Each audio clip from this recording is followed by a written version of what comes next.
Charlton was absolutely essential. If I hadn't gone up to see Charlton, then none of the rest would have happened the way it did. They gave me work when I didn't have it. That's where it all began in Charlton. The beauty of Charlton is everything was done under the same roof. Management there was questionable at times at best. I think this is a matter of right hand not talking to the left hand. These two gentlemen met in jail, They put together this company called Charlton because both of them had a son named Charles. and when they got out, they started publishing. At one point, they actually did have to move the comics operation into a bowling alley. Suddenly you hear a strike and somebody going, yeah! You know?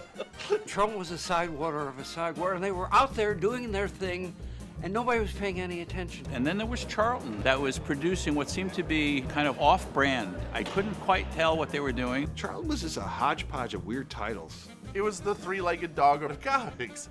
Guys were free to do really whatever they wanted within the boundaries of good taste in the comics code. CATAP. Yes, cheap. They were cheap. Hell yes, they're cheap. John threw nickels around like they were manhole covers. He was the cheapest guy you ever met. What they needed was carbon-based life forms who knew how to type. I don't know how much I should be saying about this. Charlton was selling some of their characters to multiple people. That's kind of funny. Well, I'd be willing to confess to a felony on camera. Sure. The printing press that they had was used to print cereal boxes, which is a whole different process altogether. Printing was horrible. Paper was much lower quality than anybody else was using. You could smell them beginning to decay even as they were rolling off the presses. Or you'd pick up a comic book and the wrong insides would be in the cover. They decided to shred tons of archival comic book pages. Somebody just throwing out these original pages because they couldn't possibly conceive of them being valuable. Beautiful artwork. They laid on the floor so the guy painting the seal didn't drip paint on the floor. And if it was a bad snowy day, they would throw them down on the floor so it would absorb all the slush. It's something out of a sitcom, which I suppose is why you're making this documentary. Charlton has its place and deserves to be remembered. The Charlton guys were the new guys on the block, trying really hard. I just happened to be there at the right place at the right time. There was a creative, powerful force that lived at Charlton Comics, and it was producing top-quality work. I loved working for Charlton. I could have used more money. It was the people from Charlton that added juice to DC Comics. They gave to the comic book industry a lot of good characters. There wouldn't be a Watchmen if it wasn't for the Charlton characters. I think Charlton should be proud of the stuff they put out. It showed in the work. I mean, some people were busting their butts and coming out with amazing stuff. I'm perfectly willing to say sometimes you really do win the lottery, and I did.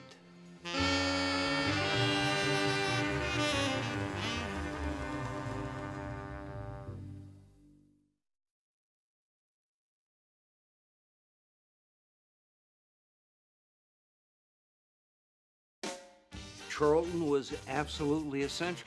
If I hadn't gone up to see Charlton, then none of the rest would have happened the way it did.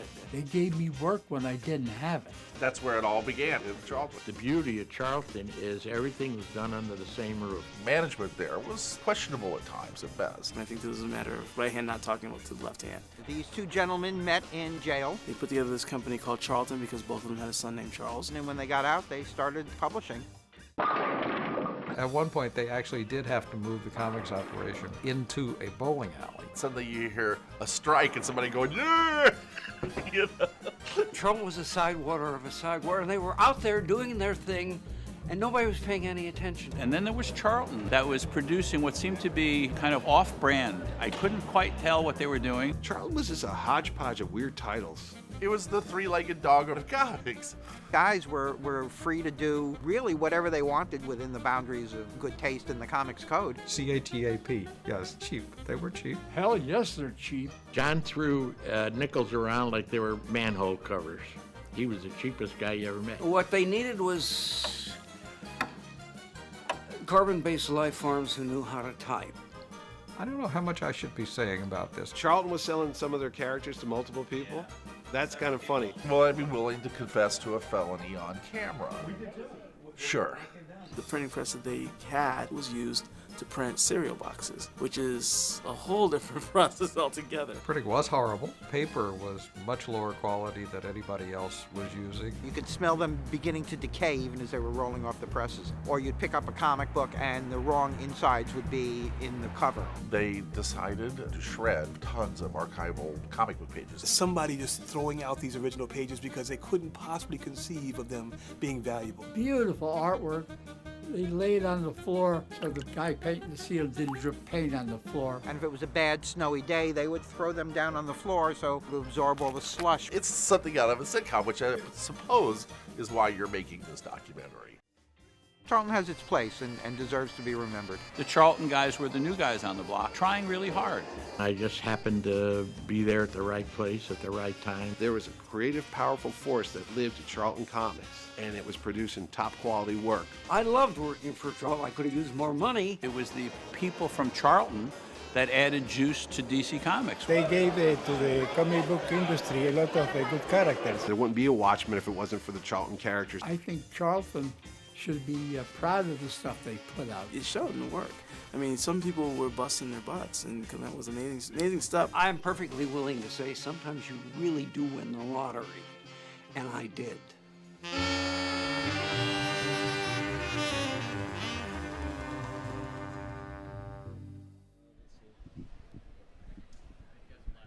We good? Are you on us? Nope. Oh, hey. All right, we're live. We're back here at Terrificon 2018. I'm still awake. You're still awake? You've made it 3 days now awake. You got a coffee there. I've got my second coffee. I've got my sparkling water / lemonade. We're sitting here at the Charlton Comics movie, charltonmovie.com. Keith and Jackie have so graciously let us do our Pint of Comics thing for them this week. Usurp the booth. Usurp the booth. That sounds like a great tagline for a movie. Usurp the booth. We're sitting around. We're hanging out. We've been here for the last 3 days. John, how have you enjoyed the show so far? It was fine. Yeah, good show. We're not done yet. No, we've still got another half day and a radio show tonight. Yeah, we have a radio show tonight. We're going to plug ourselves for a second if you're out there. So go 6:30 Eastern. 6:30 Eastern p.m. Well, we're already past the AM. So. Oh, yeah. WESUFM.org. Or if you're in the very central Connecticut area of Middletown, Connecticut, you could tune in on the radio at 88.1 FM. You might be able to pick it up in Springfield. Yeah. Who do we have on tonight? Tonight is Nikki Wheeler Nicholson. She is the granddaughter of the major Malcolm Wheeler Nicholson, the originator of DC Comics, in a very short form. So she's done a book, I guess it's coming out next month. So it's a book about his early publications before Action Comics. So okay. Before Superman. Awesome. So if you want to get a day full of comic history and cap it off with a little nightcap of Pint of Comics comic history, you could do that. Now, speaking of, it's going to be very interesting. Of Pint of Comics history, we've got some people behind us that are part of Pint of Comics history. We've got your belly's in the shot. Well, no, the important parts in the shot is, if you see that right there, Bing Comic Con 2017, which we had a table out and recorded at, and very excitingly next month, 2 months from now, October 27th, it's a Saturday up in Springfield, 2018 Bing Con. We're going to be there recording again. It's going to be awesome. And we've got the founders of it. We got all the information right here. We're going to hold this up right for you. Yeah, just in case you can't see. If you could see that. Saturday, October 27th, 2018, 11 a.m. to 5 p.m. I'll read off the address. Only $5 to get through the door. It's at the Asbury Hall Trinity United Methodist Church, 361 Sumner Avenue in Springfield, Massachusetts. Is the casino going to be open by then? Oh, yeah. Oh, casino opens in a week. Oh, casino opens next week, so leave a little bit earlier than normal, maybe around the for this event if you're down here in Connecticut, because that might be a couple of months of bad driving for you people. For us, our exit for the show is before. It's right before. Oh, yeah. Beautiful. All right. So we've got. We'll just be backed up in traffic for about 2 hours. Yeah. So we'll have to sneak around it the other way. We're gonna bring. The casino will be dead. No one will be gone. Yeah. Just the locals. Just the locals. They're gonna keep coming down here, I guess, maybe, or no? We'll see how well they do in Springfield. Are they fighting over that still? Yeah. Oh well, they're fighting. Yeah. All right, Marco, you want to come sit in this chair? We're gonna have no. You kept it nice and warm for me. Warmer than you know. That's right. All right. We got Mark Mastal, the co-founder of Bing Comic Con. Now you're sitting there. You're going right now on YouTube on the Charlton movie channel. You're going, what is Bing Comic Con? Because I've heard of Terrificon. I've heard of all these, New York Comic Con. Yeah. But see, Bing Comic Con is, John and I both agree, personally, our favorite local Comic Con in terms of the best one-day convention in New England. That's how John puts it. The best one-day convention in New England. We've been going now for the last. This will be our third year. Okay. We fell in love the first year, by the way. Yeah. You guys caught us at the end of the show, and we talked forever about how the show is, and we really appreciate all the bump you guys give us. Anything I can to get your word out there for Bing Comic Con, because it's such a fun show. It's a small show. It's very intimate. And you have a lot of fun activities planned out through the course of the day. You do the art fight, which you invited me and John to do last year. And you guys rocked it. We had a fun time. You think you would get artists or something doing the art fight? No, I got the podcast. You got the podcast guys to do it. Our first year doing it, I had two writers. I had Steve Murphy from the Puma Blues. Yep. And I had G. Michael Dobbs, another writer, and the two of them went at it, and these guys can draw. Yeah. You creative people are creative all over. Oh yeah, we're creative, all right. Before we get too far into BingCon, you're a creative guy yourself. Yeah, you're an art. Tell some people about the art that you've put out there in the world. Recently, I've been working on a solo project called Nomad. It's a science fiction opera type thing. But the big thing I'm working on now is a collection of the Swords of Sharpay books I did with Tom Snigoski. There's the Swords of Sharpay, the Guns of Sharpay, and then we did Dogs of War through Crusade Press. Okay. And what I'm doing is I've collected the Crusade book, but no one's even thought about the first 6 books. So I'm doing them all as one great big graphic novel. It's going to be 300 plus pages. I am going in, I'm rescanning all the artwork, so brand new scans. I'm re-lettering it, so that's what's taking the most time on it. We're going to do some production work on it, and then it's going to come out through Amazon's Create Space, which is, I don't mind self-publishing it, but, for a guy who has a small house and a small garage, it's already chock full of stuff. Yeah. I don't have the room for 8 cases of books. Yeah. So self-publishing it is okay, but here Amazon will go ahead and they'll publish it for me, print it, and they distribute it and sell it for me. Who's better than that? I mean, they give you, you got to give them a little bit extra coin for it. Yeah.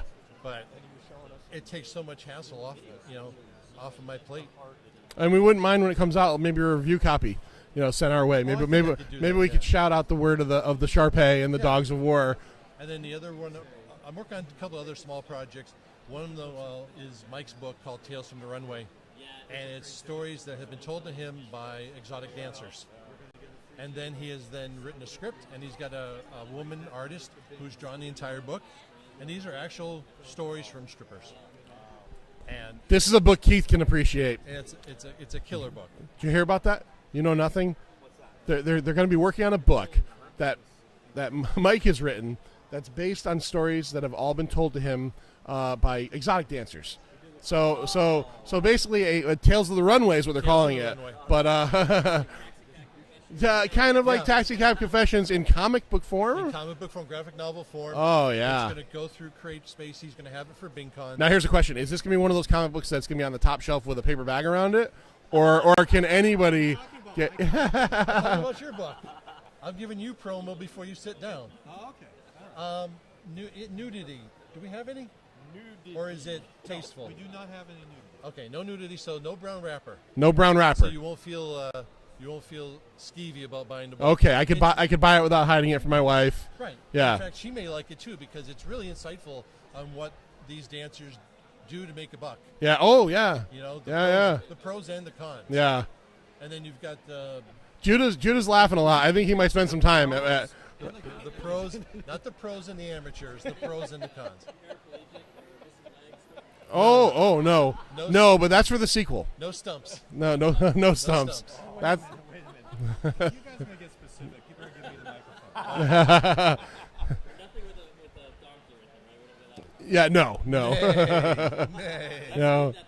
Yeah. The donkey show's the Mexican version. That's the John Johnson. Yeah, that's where John hangs out on the weekends. Tequila. So, all right, so you're doing that. Now, BingCon, give us an idea. Why did you start doing this, and how long have you been doing it for? Mike and I were driving around, and we both said to ourselves, there is no comic book show in Springfield. There hasn't been for like 15 years. Right. So we said, okay. Major city. Major city, Yeah. yeah. I mean, third largest? Fourth largest in New England. And we got no comic book show. I mean, we've got sci-fi shows and stuff like that, but all that's petered out too. Right. So we decided, okay, so I've got a lot of contacts with local comic book people, both Western Mass, Connecticut, and Boston. Who can we talk to and invite to come to a show? We can sell the tables for cheap, but then what? What makes our show so special? Our thought was, okay, we can do it as a fundraiser for the Bing Art Center. It's a nonprofit in Springfield. Brian Hale's very open to all kinds of he's great. fantasy stuff. And what's nice about it is that Brian let us do the first show at the Bing. Now, the Bing is small. It's a theater. It's a local art theater. We got to get up there. We've yet to get up there. We got to get up there. It's in the process of being refurbed. So right now, the main theater itself is still being worked on. But the first third of the building is open. So he has a drop-down screen, and they do movie presentations. They also do a lot of bands, and they do some readings and stuff like that. Right. Well, they also have two other side rooms that are long and horizontal, and they're big enough to fit in tables. And we usually use them for art shows. But I figured, let's jam in some artists. So in that first year, we had 27 tables. We could have done 23. It was a little snug. We really taxed the You air tightened it up a little bit? Oh, it was tight. Yeah, it was very It was sweaty. I had guys come in going, oh, I'm sitting there. Sorry, dude. Yeah, that's where you're sitting. But you know what? Everyone loved it. And they loved it so much that when we announced it for the following year, and we moved up the road to the church. To the church, and yep. We had Asbury Hall, which is this great big gymnasium with a stage and everything. They're like, we're in. So that second year we had, if I remember right, we had like 33 tables. So we went from 27 to 33. We still hadn't utilized as much space. Right. So then our third year, back at the church, we then opened up a third room. So now we had 50 tables, filled them up. And then at that point we had a stage, so we were able to use that for the cosplay. Tom Van Zant, who's a local podcaster. Not another nerdy podcast. Not another nerdy Go podcast. on Apple Podcasts and immediately subscribe to them because I love those guys. And I wish he would get back on the air. But, you know, he has a kid. Yeah. See, I've noticed they've been a little bit slow putting out. Well, it's because it's all Tom. Yeah. You know, D-Money and those guys are great, but Tom's the driving force. Right. But so we've got Tom doing the DJ work, and he's doing like our Masters of Ceremony because not only do we have a cosplay parade, we also have the art fight that you mentioned. Right. But what's nice is that along with having 50 tables, we've got all local artists, writers, creators. We do get some people from Boston. We got some people from Connecticut. But our thing is, it's a family. It's almost family for all of us because everybody knows each other.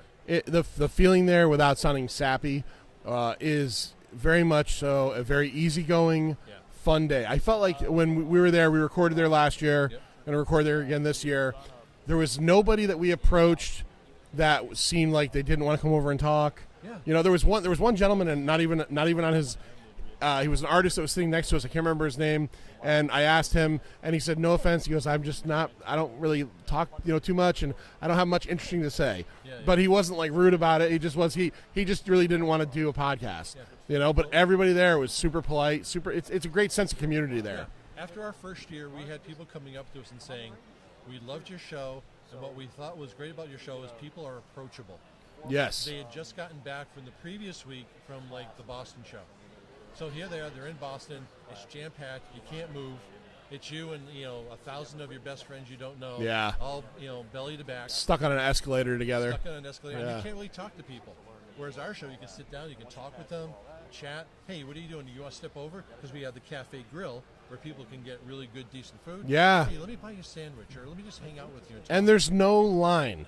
I mean, there's plenty of food, and you don't have to wait in line for 20 minutes to get a sandwich. Right. Yeah, you got your food fairly quickly. We've had a couple different people doing the food for us. This past year, we had Benson's Bagels come in, and he killed it with sandwiches and wraps and cookies and muffins and all that. And no one was walking away going, "Man, that food sucked." No, the food is great, and it's all affordable. You know, it's not like one of the bigger centers where you're stuck with the $6 hamburger, right, and a $4 bottle of water. Us, you come up and for like that $6, you got a sandwich, you got chips, you got soda, and everyone's happy. And the good thing is people then stay inside the building. Yep. You know, think of it like we have like the casino mentality. Once you come in, you don't have to leave. You don't. And what's great about it too is, there's a lot of shows I go to where 11 to 5 say even local shows here, I'm gone by 3. Yeah. Your show, I want to be there from 11 to 5. Matter of fact, we've talked about it before. We've said the only drawback of Bing is that it should go till 8. It should start at 8 in the morning, go to 8. Because I know it'd be a long day for you, but I'm telling you, there'd be a ton of people like us that would dig that. Yeah, personally, I don't mind maybe bumping it until 6, but it all depends on the center where we do the show. Yeah. Oh, I understand. They're very gracious. Yeah. It's a sweet deal. I can't thank them enough for the amount of work that they let us come in and do prior to the show. Yeah. But we just love the show. We love the fact that we have all these people who come out who are local. Yeah. And the community aspect of it is fantastic because John and I alone for our show, besides becoming friends with you and Mike, we've met Marty Langford, who before we ever met him, we met Marty Langford, who's the director of Doomed. The director of Doomed, the untold story of the Roger Corman Fantastic Four. Yep. We had already reviewed his movie and never met him, and we met him through you. Yep. Steve Bissett, we interviewed Steve Bissett at the first show we went to. That was awesome. Yeah. Super friendly guy. Michael Kelleher, I think we met through you guys. Yep. Who's here as well today, and we love Mike. Mike's an awesome guy. Yeah, you guys have a great feeling there. His wife Debbie is a saint. Yeah, we met her the other day. Beautiful lady. We met her the other day. Yeah, one thing I really took away from our show was last year I was able to reach out to Richard Penny. Now, yes. Richard Penny is the co-creator of ElfQuest. That's a 40-year running independent comic. And Richard said, "Yeah, I'll come out to your show." I said, "Well, Richard, what can I do for you?" "Nothing." "I mean, what do you mean? Can I give you gas money? Can I give you tolls? Can I buy you food? Do you need a hotel?" "No, I'm just going to drive out and do your show." "Okay." After our show, he comes up to me. Now, this is Richard Penny, who I've been one of the first comics I bought as an adult was ElfQuest. Right. And Richard's like, "I loved your show." He goes, "The heck with like New York and Boston, where I'm running here and running there for panels." He goes, "I was able to sit at your show, talk to people, sell some books, and then chit chat and relax." Yeah. And he's like, he goes, "You ever want me back to your show? I'll do your show as long as you want me to come back." I'm like, "Hey, Rich, you want to come back next year?" "Sure." And he's in. And I'm like, killer. Because the fact that here's a guy who's been doing shows for 40 years, and we wowed him with our 50-table local show. Yeah. Well, I think people are getting back to that. Like, hey, look, Terrificon is fantastic. It's a big show, but there's a place for everything. It wasn't this big always. There's a place for everything. I think what I want to say too about BingCon is I think you're missing one thing. The Charlton movie? I honestly think Keith. I don't know. I'm thinking Keith and Jackie should definitely maybe talk to you at some point about getting a booth up at BingCon because, we'll be there. We'll be recording. It's fun. Yeah, and you can get the word out some more on CharltonMovie.com. Yeah, we'd love to have them come up. Yeah, I'm gonna start twisting Keith. Maybe once a week. I'll message him Charlton, Charlton Bing, Charlton Bing. I'll do it subliminally. Yeah, I'll give him a flyer. Yeah. Give him the flyer. I mean, like this year, actually for the past 5 years, we've had T.C. Ford as one of our guests. And T.C. was one of the last editors at Charlton. Right, that's right. And he's always been telling us some of the stories. And I'd love to be able to get the guys from the Charlton movie up because, A, we supported Doomed. Now, Marty brought me on as a graphic designer because he needed a logo. And they needed a poster and he needed a DVD case. I was like, sure, I'll do it because I loved the whole premise of the documentary. And I love the idea of this one because I've been reading Charlton comics too since like the 60s and 70s. Right. I'm an old guy too. And I know these books, I know the artists, and I know their story, but I don't know like behind the scenes stuff. Yeah. And that's where the meat and potatoes Oh yeah, and there's a lot there. I want the juice. There's a lot there. All right, Mark. Well, thank you for sitting down, man. It's always a pleasure. And if you follow Pine and Comics, you know that we've been doing a 6-part miniseries called Greatest Heroes and Villains of Comic Books. We did Independent first. We just released the Marvel episode last week. We're doing the Marvel Heroes last week, where you were mentioned, actually. Yeah. Our buddy Jerry, who did the show with us, is a tall guy, and I said, you and Mastel, man. I mentioned how I sat behind you at the They Live, and I was like, I was glad because he actually kind of had a lean a little bit, I have a lean. And I was like, I got to see it. I said, if he didn't have a lean, I would never have seen the movie. I knew you were back there. I knew you really wanted to see it. I love that. The Strand, I'm there. Isn't that great? And here we go. Right here, we'll boost it right there. October 20th, sponsored by Pina Comics, Texas Chainsaw Massacre and Chainsaw Massacre 2. That's your Halloween treat this year. So check it out. Tickets are only $10 for 2 movies. Concessions are cheap. Yeah. It's a fun night. Raffle prizes, the whole 9 yards. You cannot lose. So, Mark, thank you so much for sitting down with us again. We love you. Thank you. And Can I throw we got Mitch. You want to live stream, Mitch? No, man, I got a show to run. Oh, that's not a ham radio. Judah's getting mad. Oh, Judah's getting mad. She's outside. She'll be there. She'll blow the horn. Did you hear those shitty jokes? That's the guy who runs the show. Guess who's not getting a press pass anymore? I'll just turn this one around. You want to throw Dobbs on for me? Yeah, absolutely, absolutely. Wait a minute. Because if I don't get him on, a Superman cookie I've been sitting on it. Why do you have a cookie? Sit down and tell me why you have a cookie in your back pocket. That's enough for us to talk about. That's why. I'll eat the back pocket cookie too. I have no shame. I wipe good. I have no Eat it on shame. camera. I am not eating the back pocket cookie on camera. Yeah, let's get Dobbs in here. Yeah, I want to talk about this stripper book. I got to be honest. How are we doing? How you doing today? I got an arthritic knee. I'm 64 years old, but I'm doing fine. Excellent. I'm doing fine Excellent. Here among the young pups. That's right. Are you enjoying the show? Yeah. I started going to shows like this in 1971. Okay, so Yeah. I used to go to the Phil Seuling New York Comic Con. The original I've heard of New that. York Comic I've heard of that. Back in the day, old school hardcore. Yes, when people didn't charge for autographs, isn't it amazing? Yeah, concept? yeah. I stood in front of Jack Kirby. I'm glad to hear that. Nobody wants it. I stood in front of Jack Kirby. I had a copy of the Commandy that he did, where Commandy finds the Superman costume. Do you remember Commandy? I do know. I know who Commandy is, but I've never read it. Okay, it's a great book set in the future with talking. The Last Boy on Earth. The Last Boy on Yeah. Earth. Yeah. And Jack Kirby was as sweet a guy as you could imagine. Happy to talk to you. Charged nothing for the autograph. Yeah. He was just there meeting fans. Yeah, last year the gentleman who runs the Kirby Museum was here. Yep. And he travels around the country, and he has original art, and he has other types of Kirby ephemera, and he was really cool. And he had said the same thing, that he had met Kirby twice in his life, and he said he couldn't have been a nicer guy. Yeah. Yeah. He was wonderful. Wonderful guy. Absolutely. All right, so you are currently working on. We're finishing up. Mark Mastel is my production guy, and we are finishing up my first graphic novel, which is called Tales from the Runway, a dark comedy. A dark comedy. And I'm a professional journalist. I'm managing editor for Reminder Publications in Springfield. My staff and I put out 2 weeklies and 2 monthlies all the time. And I've been in this business for many, many years. And, I'm not a big drinker, and I don't smoke cigarettes, and I don't do drugs, but, God, I do like naked women. So I do go to strip clubs with the approval of my wife, who has said, you're too old, you're too fat, and you're too poor to get into any significant trouble. There you go, right? Yeah, so heaven only knows I've tried to prove her wrong. No, not really.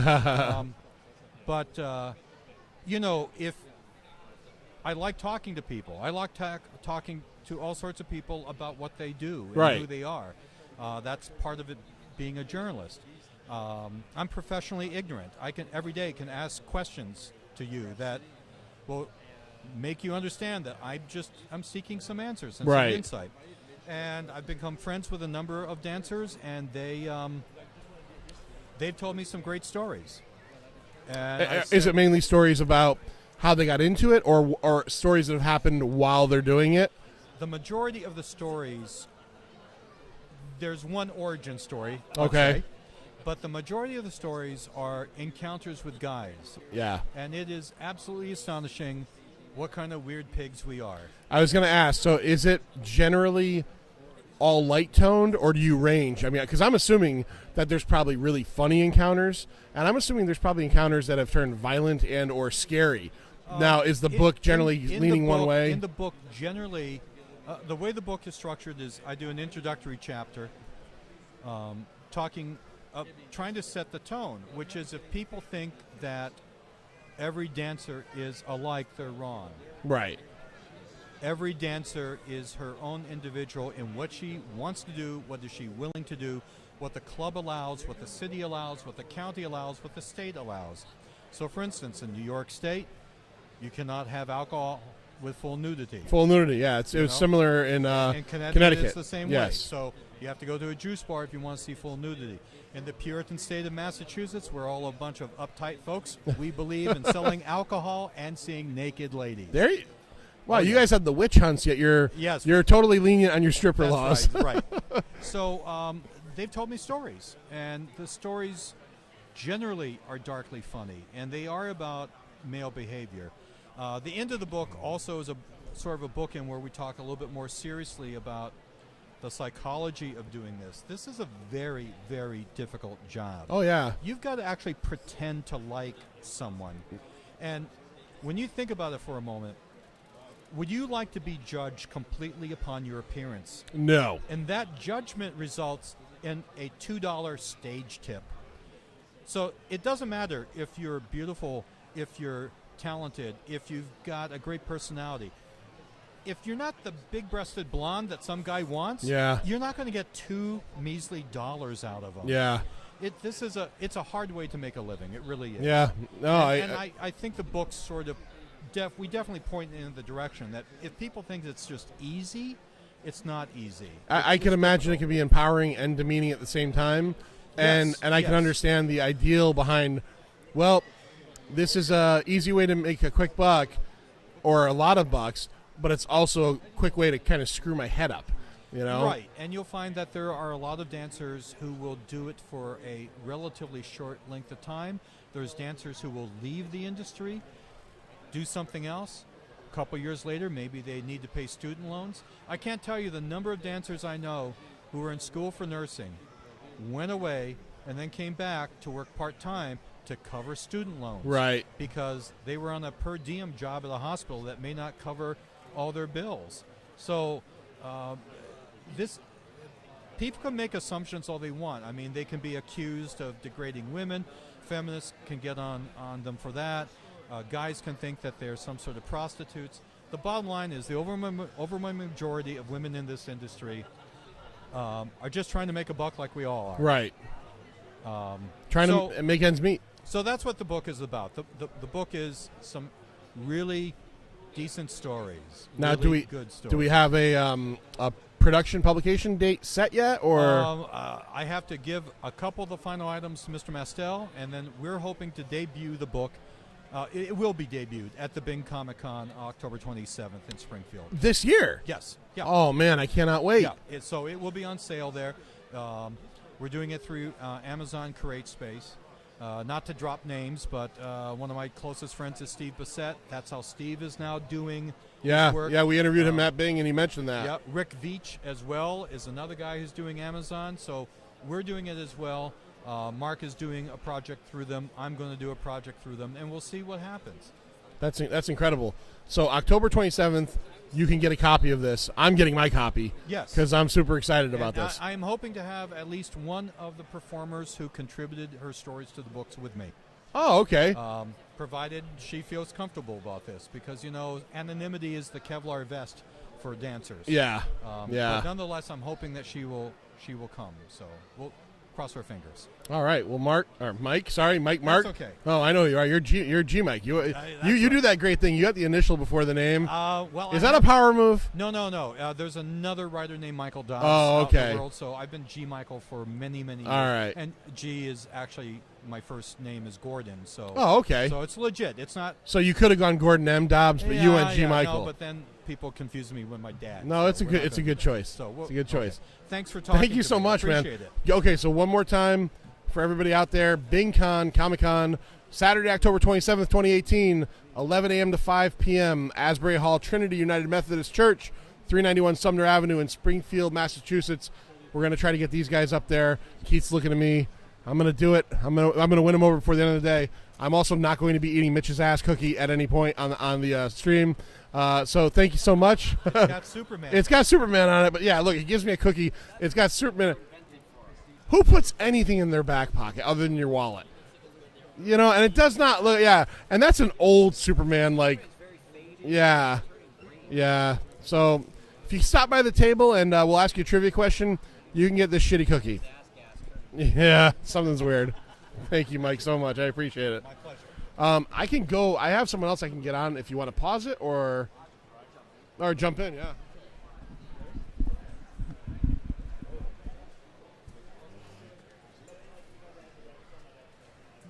Let's talk about our Terrificon find of the week.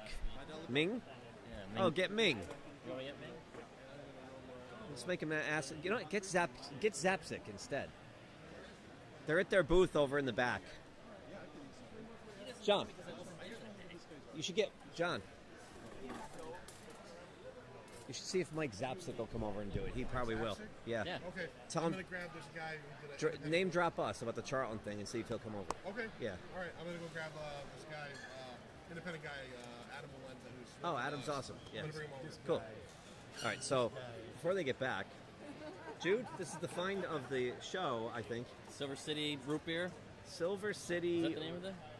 Something. Anyway, they got these mugs. $20 for this one with the Terrificon logo that pops when you fill it with liquid. Or the $25 insulated one that doesn't sweat like mine does. I ended up getting the thermal one, which is going to probably, after today, is going to hold a lot of beer over Or the years. I might put pens in mine. I don't know. Until I come back here and they're here again. Unless they're at BingCon. Apparently I'm going to BingCon now. No, what is BingCon? Well, if we were just listening, it's a... I was listening, It's a Comic-Con called a Bing. But what is a Bing? Is that like a flying saucer? Or? I guess. I don't know what that means. You know what they're going to have to do is move it to the MGM and change it to Bingo Con. Oh. Sir John's throwing things at us. Well, it's your show. You come kill time till they get back. Yeah, do you want to squeeze in here? Yeah, you want to squeeze in? You got anything to say? What have you seen at the show that's been, like, awesome? Yeah, what has been the highlight for you? Me.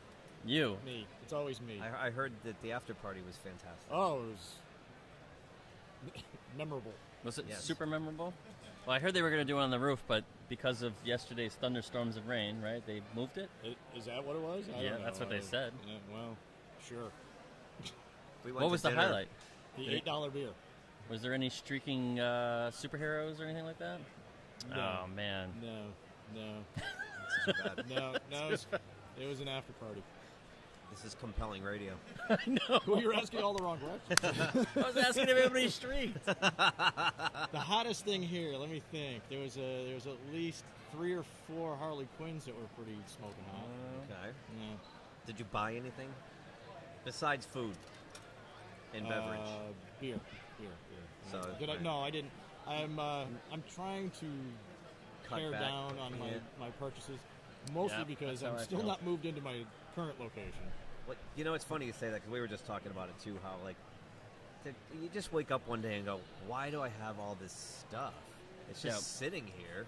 When's enough? You know, when is enough? Oh, I got to pay the roto-rooter to snake the septic tank. Jeez, I could get rid of some comics to pay for that. I have a 10 by 10 storage bin that's chock full of stuff that I haven't looked at in 2 years. Right, right, exactly. Oh, I got a customer. You guys take it. Customers. Oh, Lord of mercy.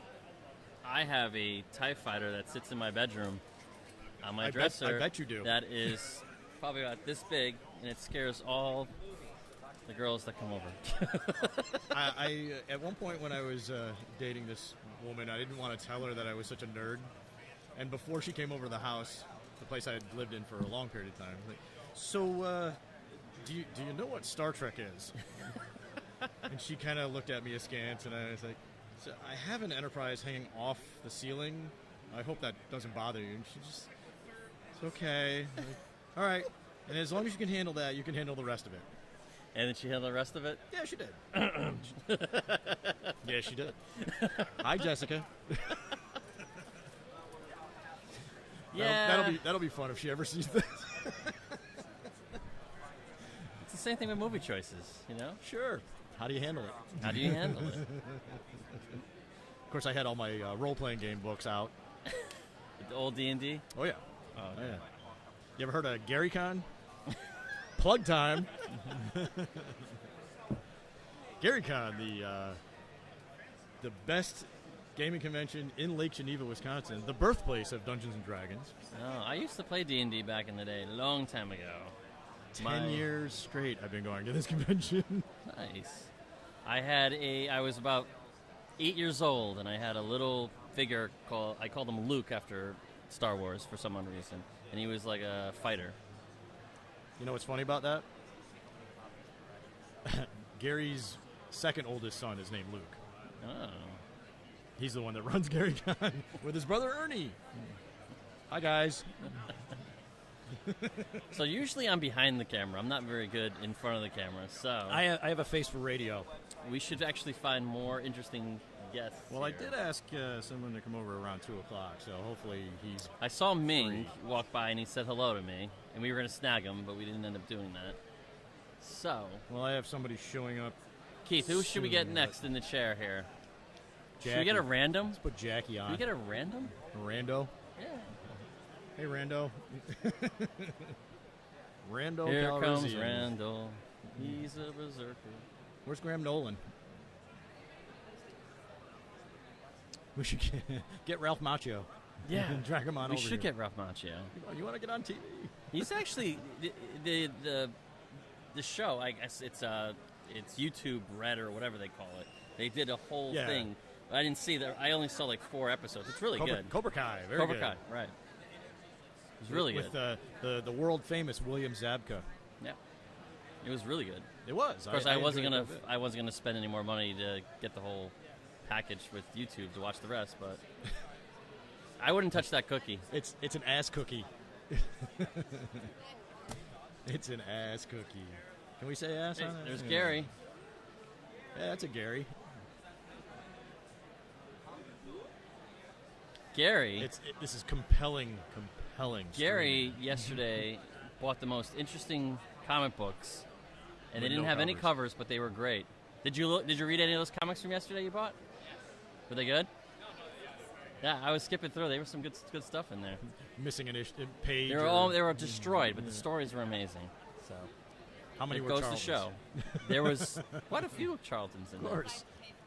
You know, Charlton, where they would only use one staple because they forgot to load the other Can't one. afford, you know. I love Charlton books. They have a very distinctive smell. Yes. It smells like your grandmother's basement. Dirt basement. Yeah, that's how old they... I have quite a few. So, Gary, what are we on the prowl for today? Oh, I'm just going to get him over here to see what... Gary... Gary's wearing a He-Man shirt. So what are we doing today? What's your... What are you looking for? I'm just looking for some good old comics to read. Let's see. Just anything, really. Just on the search for Today's anything the that deal crossed day. my mind. Today Today is is the the last deal day. day you Last find all days the- of the day to buy all the good stuff. Find all the good Don Newton artwork. Who's your friend? This is Julia. You're going live. Hi, Julia. Hi. How are you? I'm good. How are you? Is this your first con? No. No? Okay. My first one in a while. First one in a while? Yeah. She's like, God, get me out of here. Yeah, she's like, get me off camera. Didn't sign up for this. Look at all the nerds. I didn't either. I'm running the whole thing. I'm never in front of the camera. I'm like the tech guy. And the crowd goes wild. Yeah. Anyway, we're going to try getting some more guests on here. Yeah. So I we know. might do a standby graphic, and then we'll come back, and we're going to have some awesome Beautiful. guests sitting in this chair. And, yeah. Good. I can go back to sleep. Yeah.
Live. All right, we're live. It's Pino Comics back at the Charlton Comics movie booth, charltonmovie.com.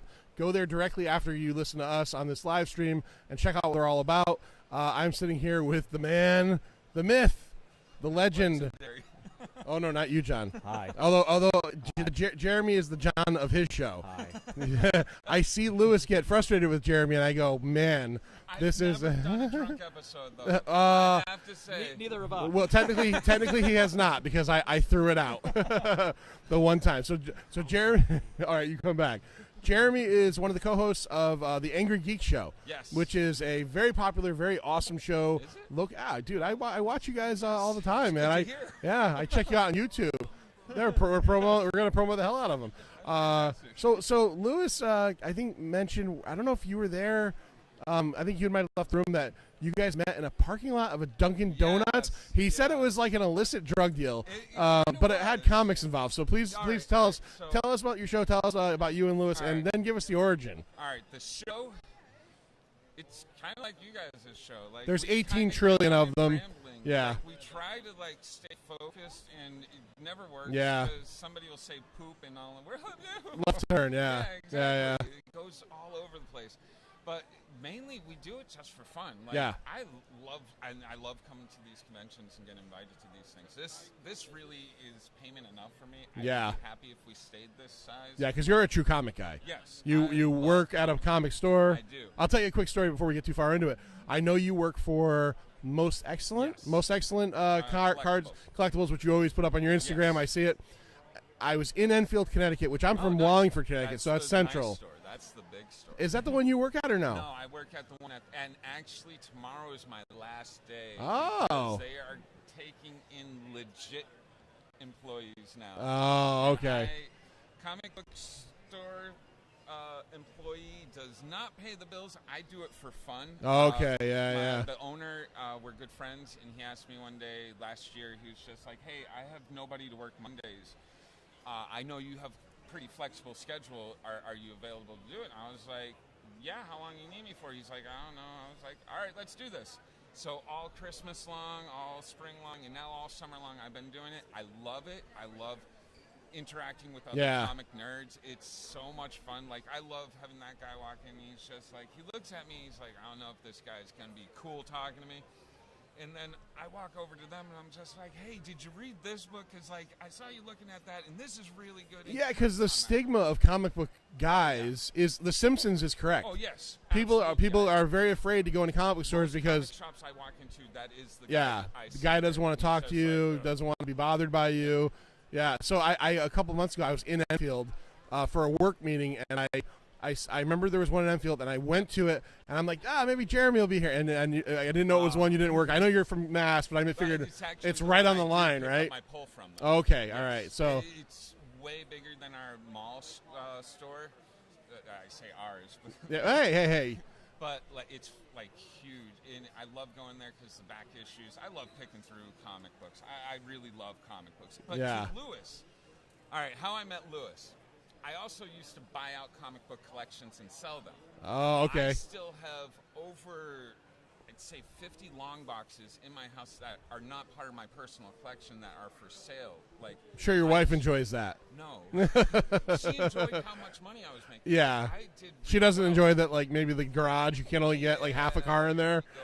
No car. No car in the garage.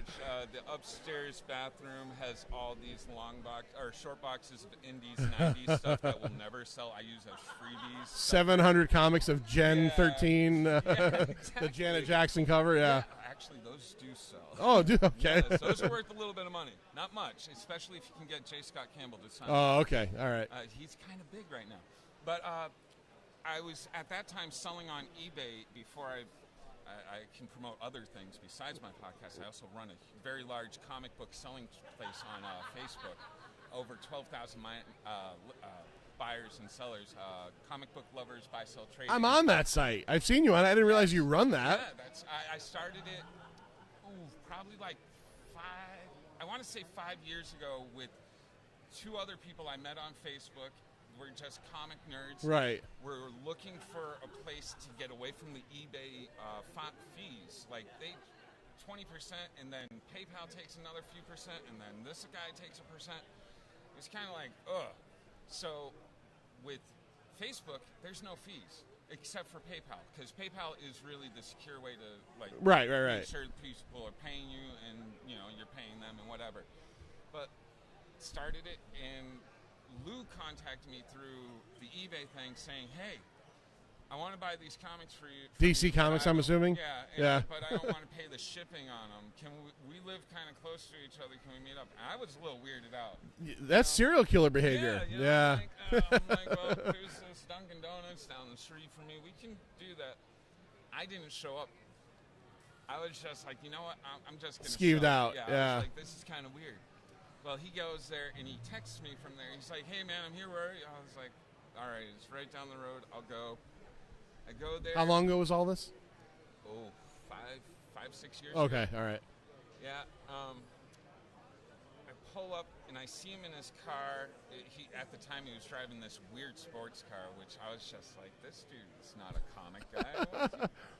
Driving like this Mustang. He's looking. He's like a comic narc looking for illicit copies or something. Yeah, you feel like you're being entrapped. He's all puffed up. He's got the wristbands on him. Like, what is going on here?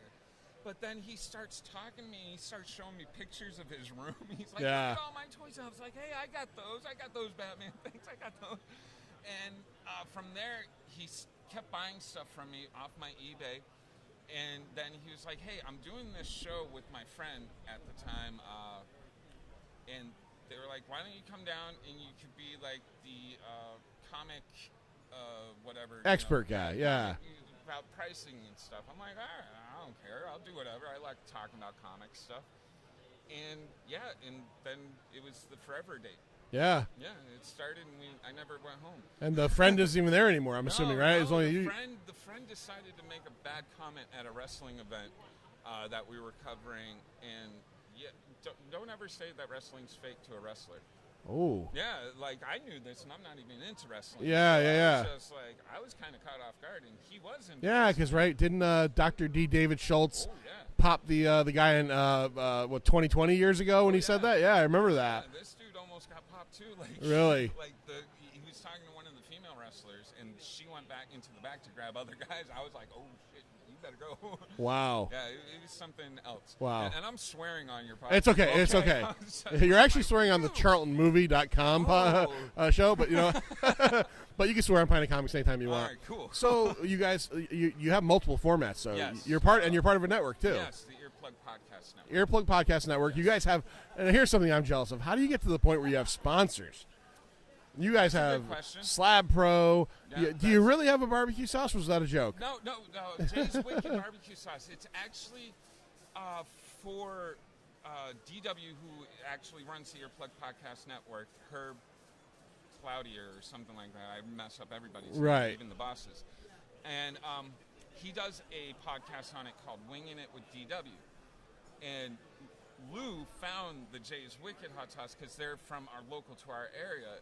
And they joined the Earplug Podcast because of our recommendation. And now, yes, they are part of That's awesome. Sponsoring. Yeah. That's awesome. And you guys put out episodes weekly or? Weekly, sometimes daily. Yeah. Like especially after a con like this, right. we have so much footage. I'm glad I get like 2 weekends off. Yeah, and it's not just that. You guys aren't just strictly audio podcasts. No. You do all video, and you have a TV show that's on YouTube and public access, right? Yep. Yeah, which that's generally how I'm familiar with you guys. Take anybody. We have a radio show. We know. Some of these stations are desperate. Yeah. I would love to get in on that radio. Yeah, you guys. dope. Well, no, I talked to Lou yesterday, and you guys are supposed to come down on October really? 7th.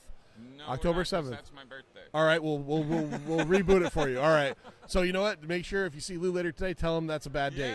Yeah. Because he wanted to do that one. So, but we will. But maybe, hey, I don't really do anything for my birthday, and plus doing a radio show would be kind of fun. That's kind of a birthday gift. Yeah, that'd be kind of cool. Yeah, So Jeremy, you know what I'll give you? Your first radio interview. Actually, no, it would be my second. Okay, all right. I did one other one, which that was when people always tell me I should get on radio because I have this gift for gab. Yeah. That I don't really recognize, and I won't shut up at times. Oh, you have it. Yeah, so like and I have that face for radio. It's just- I have that as well. So my first time sitting in a studio, it was the most amazing feeling. This microphone comes down in my face. I'm in this big cushion chair. I was like, what is this? It's awesome. It's awesome. It really was. We're college radio, so we're it's the accoutrements are not as nice, but it's still fun. But you guys, if you can't do the 7th, let us know. But we want you down. It's we're right in Wallingford, Connecticut, which is closer to you from where you are than this is for sure.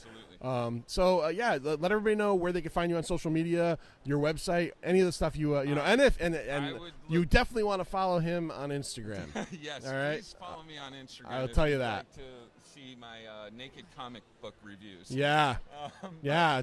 Really, on Instagram, YouTube, Facebook, Earplug Podcast Network, anything like that. If you look up the Angry Geek Show, you should be able to find it. If not, you wrote it wrong. You wrote it wrong.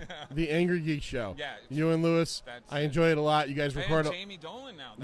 That Wonder Woman. Hired a female. Let me put it this way: if you and Lewis have faces for radio, you did all right on that end. Yeah. All right? And she's fantastic. She's awesome. Her Wonder Woman cosplay is fantastic. I haven't seen it live, but I saw her Gila. Oh, she was as Wonder Woman yesterday. No, I saw that. I haven't seen the Gila. Oh, okay. And you guys had a great. I went to your panel yesterday. It was fun. Wonder Woman is the best. She does a Catwoman, not Halle Berry. Michelle Pfeiffer. Oh. And then she also does the Hela, and I'm her Wonder Woman is dope. I have no problem with it. Yeah. No problem at all. Dope. And she's like wicked. Like, all right, when we first interviewed her, she came over to the lair, as we call the Geek lair, yeah. Studio. And I have this weird thing where I get very uncomfortable with people. You haven't noticed it because you and John are like really like. I knew right away you were my people. Yeah, like, you were just, I know what you're gonna say. It's people you don't know yet. It's a little Lou likes to take people out for lunch every time. I just wasn't vibing. I was like, all right, you know what? I got to take my son to soccer practice. My son's never played a sport. never. Never. He's not on the Ladybugs or Rodney Dangerfield. Yeah. Jamie Dolan gives me crap for that. She's just like, you ran off on me. And Well, I mean, there's hey, let's be honest. There's something intimidating about she is. And she kickboxes. Yeah. Like she puts on that costume. Like that girl could beat you up. Yeah. Like, yeah. But she's wicked chill. She really is good people. Like I was shocked. Well, I'd assume so. You guys made her a full-time part of the show. Yeah, she went from kind of being part-time to now, she's on the show with you. So. And let me tell you, getting interviews from people when you send up. Yeah. Lance Henriksen, you said, correct? Lance Henriksen loved her. Lance Bishop from Aliens, that was the Terminator. Dude has done everything. Yeah. Like he's an amazing interview if you ever get a chance. I would only hope so, yeah. He's so nice. Like, my one story about Lance, I was helping somebody outload from that con, and I'm walking by, and Lance is outside smoking a cigarette with his handler, and he called me over. He's like, Jeremy, come here. I'm like, I looked around. I'm like, he's talking to me? Why is Lance Henriksen talking to me? Yeah, I walk over. I'm like, Lance, it was great doing your panel. I enjoyed hanging with you, everything. He's like, I really liked you guys. I want to do your show. I was like, are you kidding me? He's like, yeah, here's my agent's phone number. Give her a call. It's my ex-wife. Just tell her we need a date. I was like, you're joking. Lance Henriksen wants to talk to me. I was like, that's dope. Ron Garney, the Marvel artist, recorded in my dining room. No kidding. He lives a town away from us. Isn't that the but it was like stuff? Like when I asked him, I said, he's like, yeah, I'll come. I'm like, you'll come to my house? Yeah, dude, like, you're I'm Ron Garney, shocked. man. Yeah, I get it. I get it. I get starstruck by these Yeah, guys. no. I'm like everybody else. I'm just like, oh my God. Yeah. It's Tom Rainey. Oh my God. Yeah. It's Tim Seeley. I'm like, and these guys don't think of themselves as well, most of them. I've met a few that have. Names withheld, and I'm sure you've done the same thing at cons. Yeah. Some of them times it's funny though, because like, I won't name the name, but Lou went up to one of them just to say, hey, we'd like to interview you after. And it was lunchtime. He's just like wanted to say hi because the con actually told us that they wanted to set up an interview with him. Right. Lou went up to say, hey, who's? The guy just stopped and was like, I'm trying to eat lunch here. And it was like, oh, okay, we're done. Yeah. That's it. No good. No. No good. So bad impression from the beginning. So we were just like, we'll skip that one. Yeah, because how good is it going to get from there? Yeah, after that point. You already got an attitude. And he's probably not too happy either. Yeah. All right, Jeremy. Dude, thanks for sitting down. It's been great talking to you, man. I didn't think I'd have anything to say. No, I'm just you. like blah blah blah blah blah. That's one of our magics here, and your magic too is we can figure it out. Yeah, we can figure it out. Love doing it. Awesome. Thank you, Jeremy. Anytime, man. All right. You ready? Yeah. All right, man. Enjoy. Thank you. We were just having a little debate here. Oh, what, who's gonna sit down? No. The new Flash outfit. From the movie? It's from the CW show. Oh, I haven't seen it yet. Like, okay, all right, get in.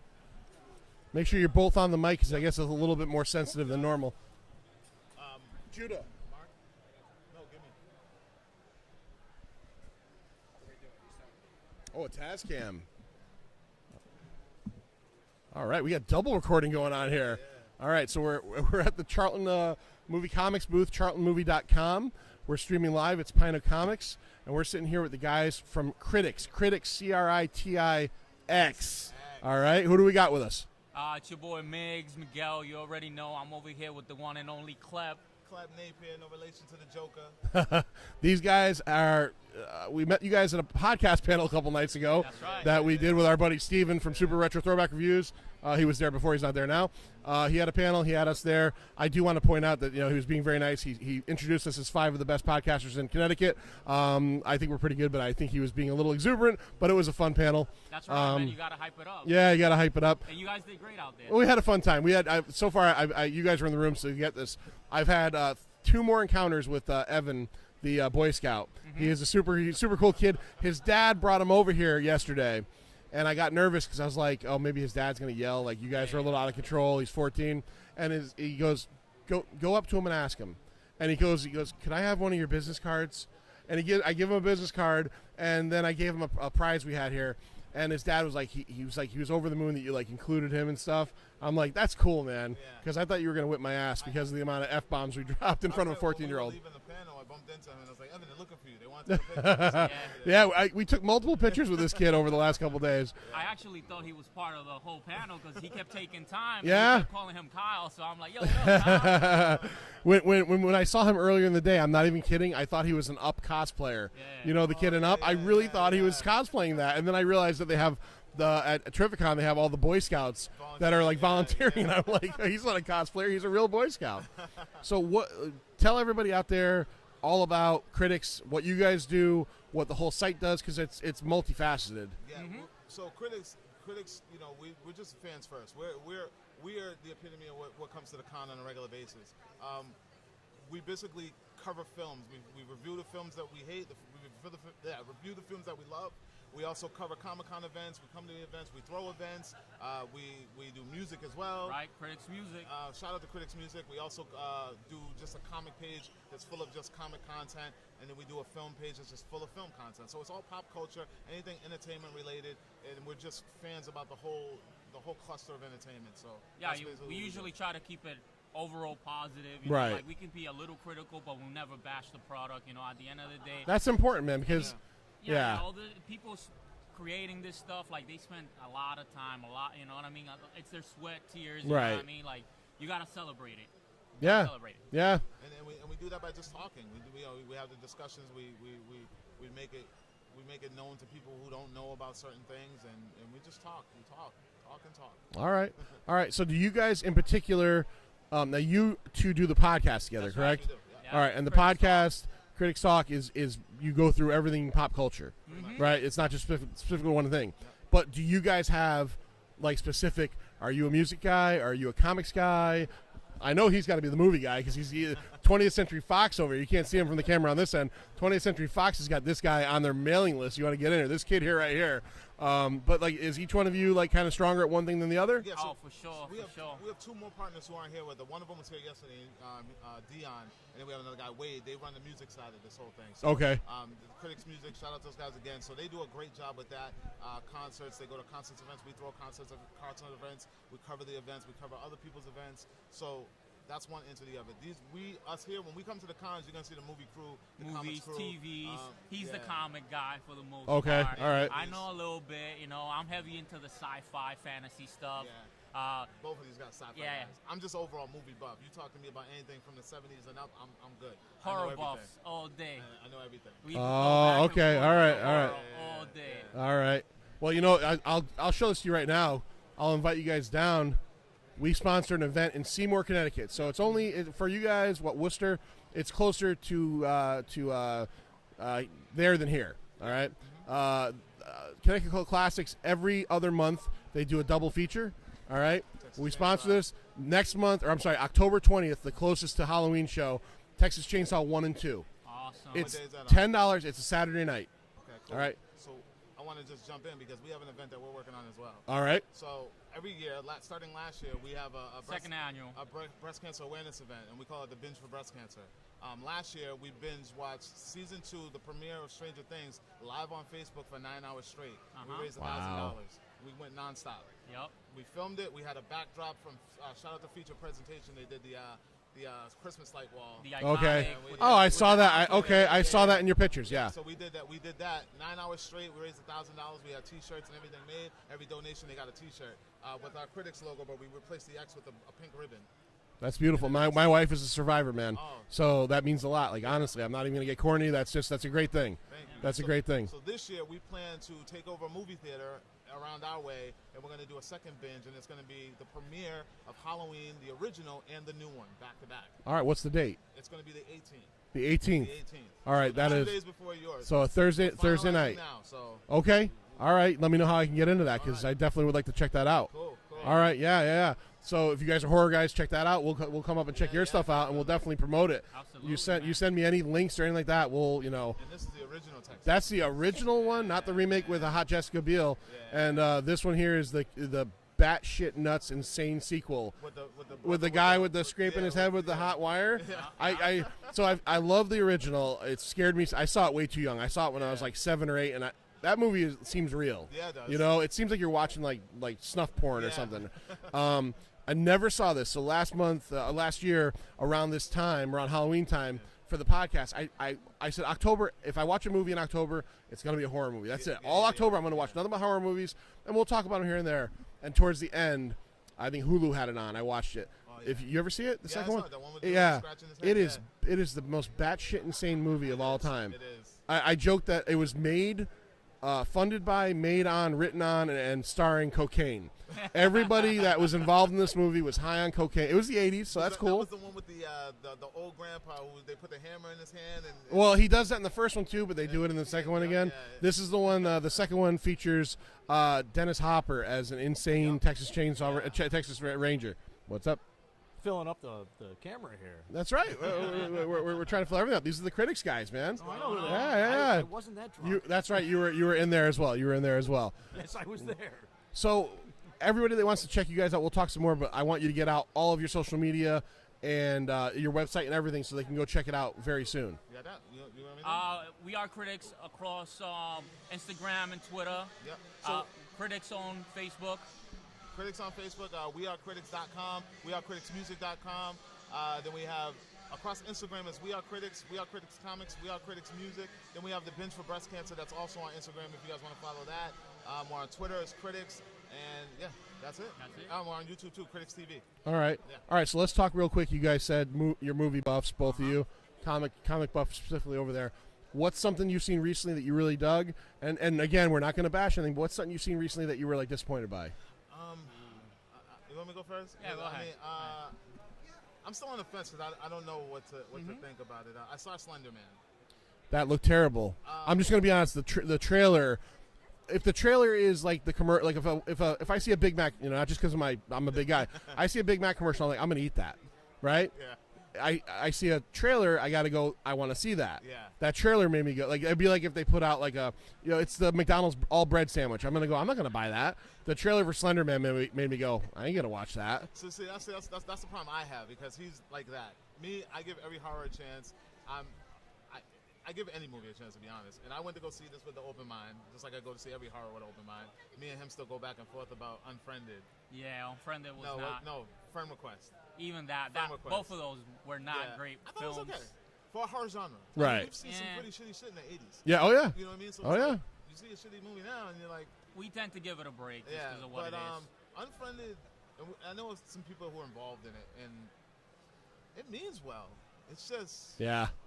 I enjoyed The Void on Netflix. That was oh, that was good. Super weird. That was weird. The ending of that movie was like, I what? recommended it to a friend not too long ago, and they were like, "Yo, Migs, what did you do, bro?" Like, I couldn't sleep for like 2 nights straight. You know what I liked about that movie? No idea what I watched. Practical effects. Yeah. That was chock full of practical. Well, I think there might have been a little, but overall practical effects. Yeah, man. I did enjoy that one. I'm big into that, and that's why The Thing is one of my favorite movies. The Thing is awesome. Yeah. You keep guessing all the way to the end. But back to Slender, like, I mean, the thing about that movie is, like, it's too fast, too soon. Everybody figures everything out. Right. It's like they just want to get to the point and get it over with. Like, it's just a teen screen movie that just, you know. Didn't do it for you. So what's something that did? What's something that you saw recently that you were like, oh, that's it? I mean, honestly, I can't get over Avengers Infinity War. I'm still. I've literally watched that movie like 20 times. Really? Yeah. Yeah, like 20 times I've seen that movie. Wow. I got it on digital and still bought the DVD. I went to the theater at least 7 times to see it. I'm not lying. I literally have seen that movie 20 times. Wow. Yeah. Well, I enjoyed it. I didn't see it 20 times. I saw it twice, but another movie I did watch that I did not enjoy all that much was Upgrade. Was it Upgrade or I Upgraded? liked Upgrade. Oh man, it was kind of like it was too predictable. You know what I mean? See, I didn't see the ending, man. You don't want to go to the movies with because in the middle of the movie, I'd be calling like, it out. This was going to happen, and damn sure it will happen. Yeah, man. So we won't spoil the ending of that one, but for me, that movie, I watched it a couple nights ago, actually. For me, that movie was good all the way through. It was good. I enjoyed it. And then when the ending happened, I felt like it tied the whole movie together better. But, yeah. I hated the little, like, robot sounds that they added. oh, yeah. She would take yeah. off, like, he's not a robot. There's no, like, machine parts in there. Why is there, like, pneumatic and shit? What are you looking forward to coming out? Like, we got stuff like, I mean, I'll be the first to say it. I think Venom looks terrible. But, again, what are you guys looking forward to? See, I'm not really a fan of Venom without Spider-Man, but for some reason I feel like I'm going to end up there. I'm going to watch this movie. Well, but you're critics. You're going to, but you know? I personally want to see it. Like, right. I mean, not because I have to, but I think, honestly, the non-comic book movie I want to see would be the new Halloween. Yeah. That's on my radar. They did a major. I was talking to somebody else about it yesterday. I want to see that as well. Maybe it was you guys. I don't know who I talked to about it, but in the trailer, they dropped that one jump scare in the closet. Like, why, man? Like, that would have, if I saw that day one, I would have pissed my pants and jumped out of my seat. Yeah. That's why I don't watch trailers. See, I watch trailers because we do the show, and I feel like it's content we have to talk. And and it's like, so yeah, we could talk about the trailer. And I'm getting to the point where I'm like, I part of me wishes that we didn't have stuff that need content because like I don't want to watch trailers anymore, man. They're ruining it. I don't watch trailers, and I'm looking forward to season 2 of Iron Fist on Netflix. I've been avoiding every trailer from it, even though I'm super hyped. See, I didn't love the first season, so I'm not even gonna hype it. But what I saw from season 2 of Luke Cage, I'm really excited for the character. See, like little things I saw of him during production, you know, it seems like they're going in a better direction. Well, let me put your fears to. I watched the first episode of Iron Fist, got to the end and went, I'm done. Yeah, like I'm out. I forced myself through that. I did, and I can't. I can force myself through 8 hours. I can't for 13. Yeah. That's a commitment. We all jobs. We all have stuff to do. Yeah. So I did watch the Iron Fist season 2 trailer like 2 days ago, and I actually went. I might watch that, and I'm gonna watch it without season. I don't need. I have a comic book reader's mind. I don't need setup. I could just like fill it in myself. Did you see Defenders? No. He's a whiny little boy. Yeah, I'm really weird with the Marvel shows. I started off where I'm gonna watch them all because I'm a fan. Yeah. I love Daredevil season 1. Season 2 was really good, but the Elektra stuff was too much. Only because of Punisher. Yeah, they should have. Yeah. Jessica Jones season 1 I liked mainly because David Tennant as the Purple Man was awesome. I didn't see 2, and Luke Cage season 1. I love the feeling of it. We talked about it a lot on the podcast. Yeah. I love the feeling of it. I loved a lot of it. Once Cottonmouth died, to me that thing just plummeted. You take this character who's really rich and seems like lived in the real world of Harlem. He's a villain, but he's like, you know, he's a crime lord. Yep. and then they get rid of him, and then they bring in, what was it, Diamondback? Or it was he was like a G.I. Joe villain from 1980. It was so stupid. Yeah, so stupid. So in all honesty, I have not watched the second season yet because I was so disappointed by the end of the season 1. You will like the second season because Bushmaster is amazing. That's what I've heard. Yeah, that's what I've heard. I didn't like great the villain. I didn't like the ending, but for the most part, Yeah. it's better. Jessica Jones season 2, I liked better than the first one because it had a faster pace. See, I heard it was slow And they paced. introduced the Wizard.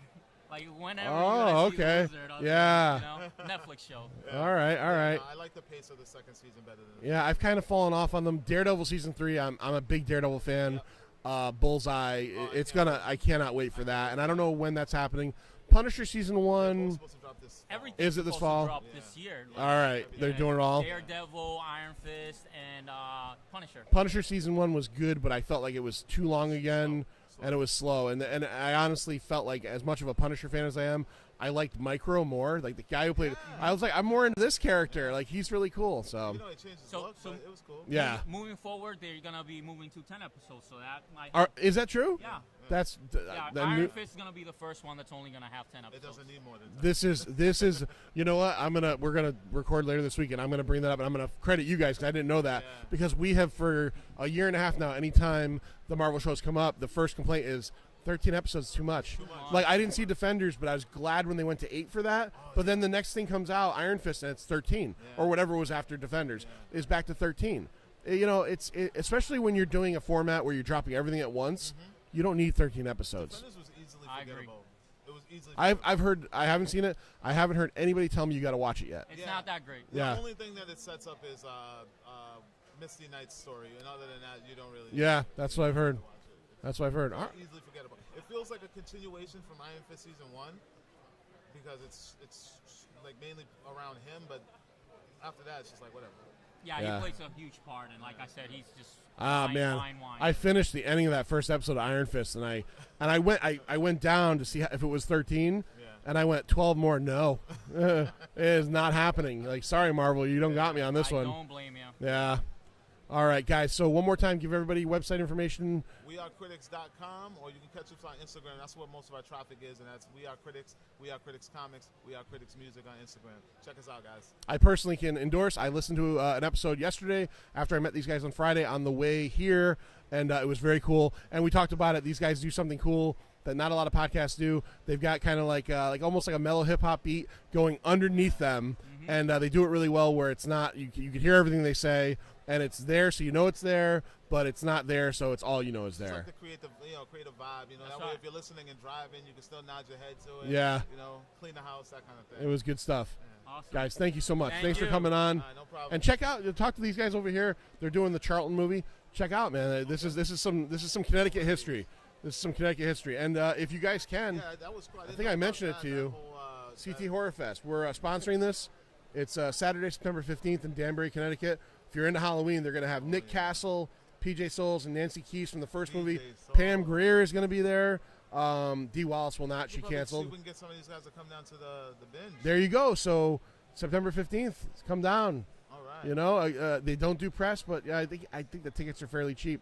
Cool. You know, and like I said, we'll be there recording there. So if you want to sit down with us again, we can talk again. All right. All right. Thanks for Thank having you, us. guys. No, seriously, thank you so much, man. Thanks, man. Keith. Oh yeah. Oh no, those are ours. Okay. But if you want to, I don't know. Did I give you a card? Nope. All right, give you a card. And did you take one of these? Yeah, I got one of those. Oh, and this too. This is up in Mass. This is a one-day, Saturday, October 27th. We've gone the last few years. Bing Comic Con. It's in Springfield. It's a one-day Comic Con. Okay, it's one day, but it's like $5 to get in. It's great. It's awesome. You guys, even if you do like remote stuff, contact him because he has a table for us. He might be able to get you in if you wanted to record there and stuff. Cool. It's small, but it's really cool. All right. Hey, Keith. Keith. Oh, Jackie's free. Jackie's free. She's never been free. We're getting Jackie on right now. I've said it, so it's happening.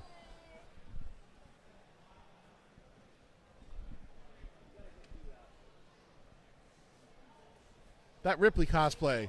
The Ripley's really good. The flamethrower's correct and everything. Oh, that is really rad. Isn't that good? Oh my gosh, that's so cool. Hi, Jackie. Hi. I mean, I know that we have a street in Hartford, Sigourney, but some people like to say Sigourney, and I'm like, that's just not I think I correct. read she's named after that, too. That's what I heard. I think I read she's named after I that. don't know if there's any truth to that. Yeah. But I'd believe it. So, Jackie, we're day 3 at Terrificon. Day 3. CharltonMovie.com. This is your thing, man. This is my movie. I know Keith, look, we know Keith's going to brag about it, but behind closed doors, he's told me you're the driving force, and I'm not even kidding. We've talked about it. You're directing it. You kind of pushed it, I talked to Keith about the origin yesterday where you guys went to the con, Terrificon actually, or Comic-Con, whatever it was called at the time, and you went to the panel, had no clue what it was, and within 24 hours? Yeah, like literally, we went to the panel, we went home, we had a great day, we couldn't stop talking about it that night, we went to dinner. The next morning, he calls me when he got the idea, and so this is maybe like, I don't know, 8 o'clock in the morning, it's pretty early, and he tells me, someone should make a documentary, and I'm like, yes, somebody should, that would be a wonderful idea, and he goes, I think we should do it, and I go, you should totally do that. And he goes, would you do this with me? And I'm like, I'm a makeup artist by trade. I go, this is not my bag. This is not my expertise. No. And he goes, you'd be really good at it. And I'm like, no, I wouldn't. And he goes, yeah, you are. And I'm like, no, I wouldn't. And then I'm like, all right, fine, I'll try it. But here's the thing: if you ask me to do this, when I start, I'm going to be a pit bull. I'm going to latch on, and I am not going to let go until it's done, and it's done right, and it's done to perfection, because I have really high standards for myself. And he goes, all right, great. I'll call Mitch, and I'll get the names of the guys who were there, and we'll call them up. And I go, no. I'm coming over. We're getting in the car. We're going back to Bridgeport. We're paying the $27 to get in, and we're going to pitch the idea to the guys right there. And so we did, and here we are. What, 3 years later? Actually, the anniversary of the concept pitch was 4 years ago, 2 days ago. 4 years ago. And I think it was about 3 years ago that we met you when we did the old show with Vinny from the Hip. You came over. I joked with Vinny. I'm like, grab some stickers. Yeah, the little circle guys right there. Yeah. Oh, cool. You grab some? Right on.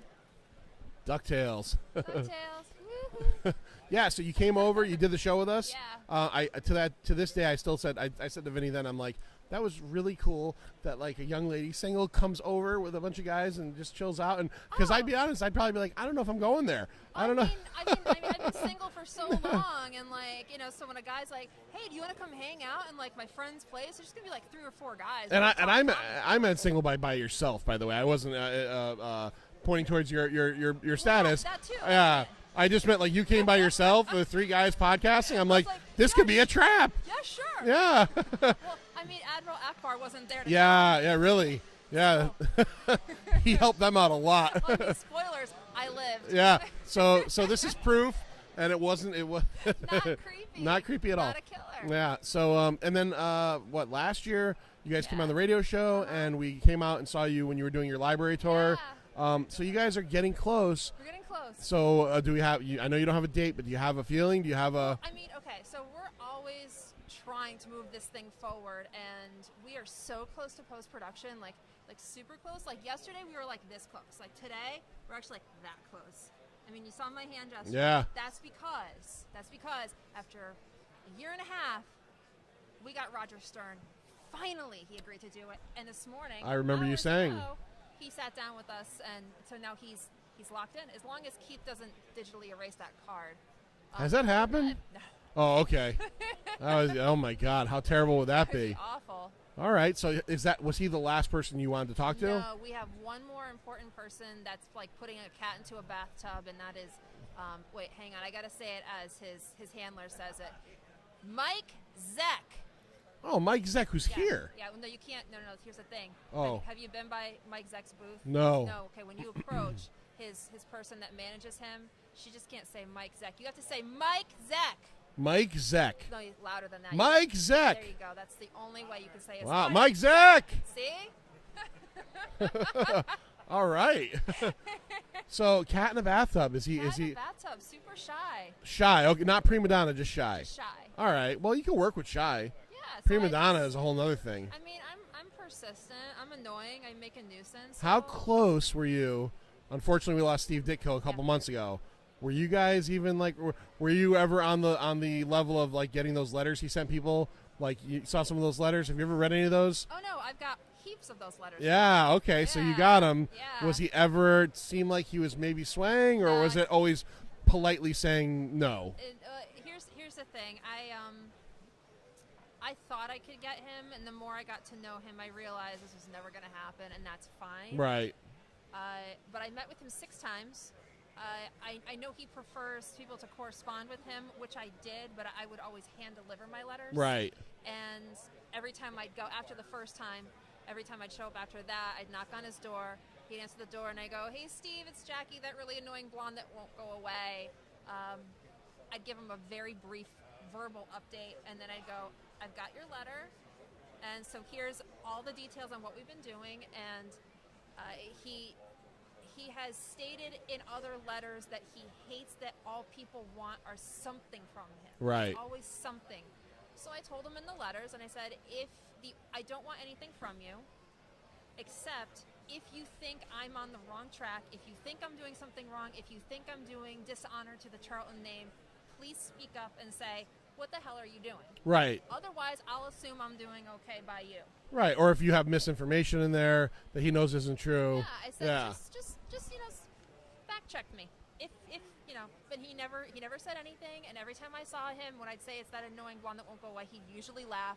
So I'd say we're cool. I'd say he approves of what we have been doing. All right. Yeah. That's awesome. So he'll still be included, and it'll probably be like quotes from his letters pertaining to stuff from Charlton. And that's a little known fact. I mean, not little known fact, but if you don't know much about Charlton Comics, a lot of people don't know that Steve Ditko, co-creator of Spider-Man, worked there. He didn't just work there before, right? He went back after as well. Yeah, he did. So here's a guy that is a Marvel original, works at Marvel, co-creates maybe the most popular comic book character of all time, and then goes back and does books like, what was he doing when he went back? He did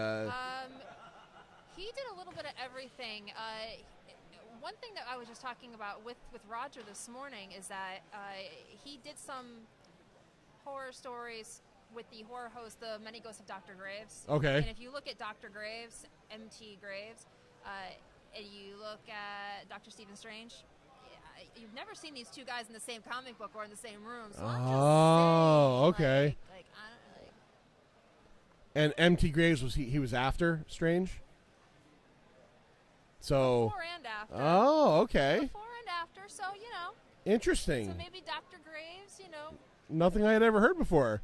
Did he hang out in a place called like the Sanctum Sanctorumius or something? He had a little bit close name. No, but one of the funny things is when there was a whole origin story about Dr. Graves, and apparently he appeared on some PBS special, and when someone asked him about reincarnation, he goes, "Yes, it's possible, but only when necessary." Oh, okay. So, all right. I guess it's your definition on, Yeah.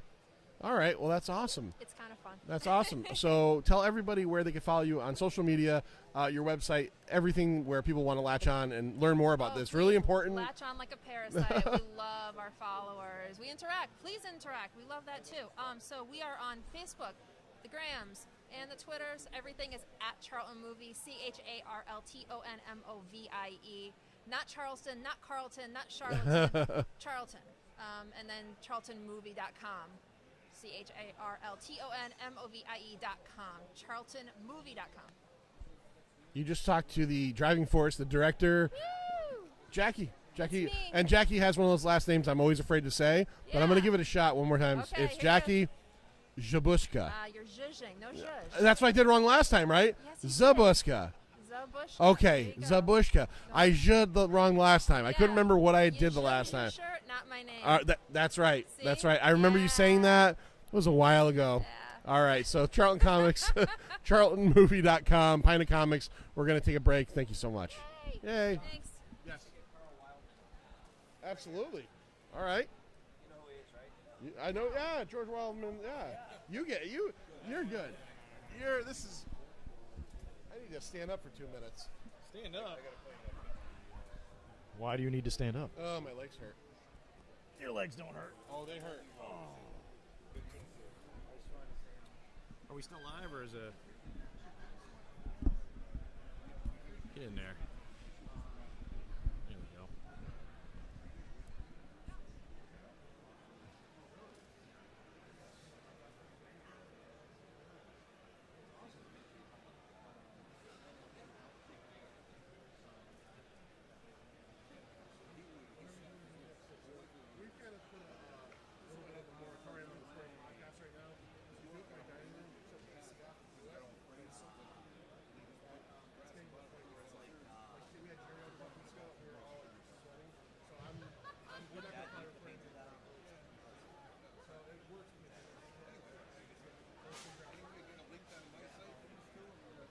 Yeah, it'll be archived on our channel. I can send you the link. Archive. Where do you want me? Yeah, in that channel. Okay. Do you have Carl's number? Can you send him the link to you?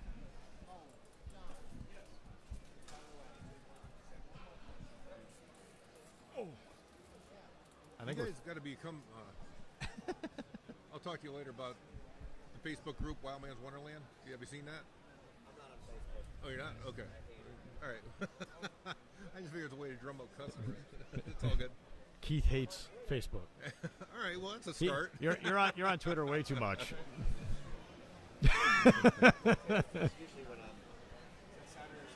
Yep. One finger only. Yeah. Keith, are we still on? It's streaming, just streaming. Oh, it's okay. on. All right. As we speak. As people are watching, like, what the hell are they talking about?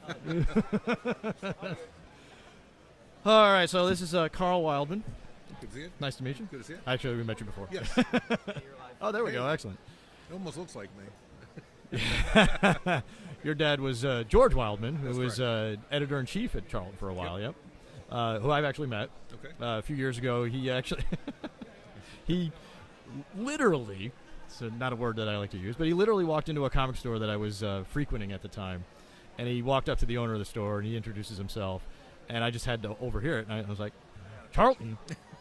I know Charlton Comics. The guy that owned the store, he's like, oh, yeah, whatever, you know. Right. Just another manufacturer. Yeah. So I'm like, oh, let's talk. So we talked for, I don't want to say 2 hours on my half-hour lunch break. It's easy to do, don't worry. He was great. It was fantastic. But he was growing there for... up, it's an interesting lifestyle, and to grow up in that environment and whatnot, knowing that Dad had a very critical eye when it came to artwork, and he could recognize talent more than anything. And he knew the guys that had it and the ones that didn't have it. And he was there for quite a while, too. He was there.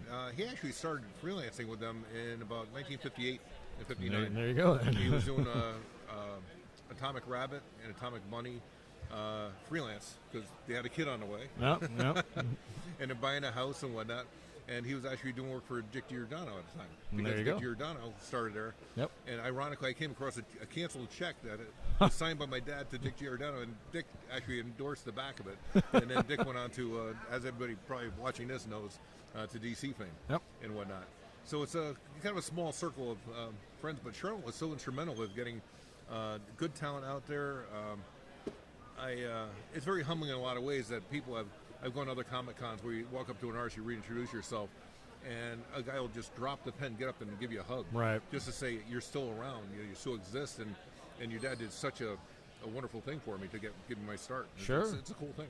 And Charlton did give a lot of people starts. They didn't pay well, which is, I know the documentary has proven. But I'll tell you what, as far as being, they were unique as far as being under one roof. Yep. That was one thing. I grew up with it. I also worked there 2 or 3 summers packing comic books during high school. Oh, boy. I also, I was only allowed to work on the comic line because they also published a lot of different variety titles. The naughty books, you mean? Yeah, well, we won't go there. I think I won't.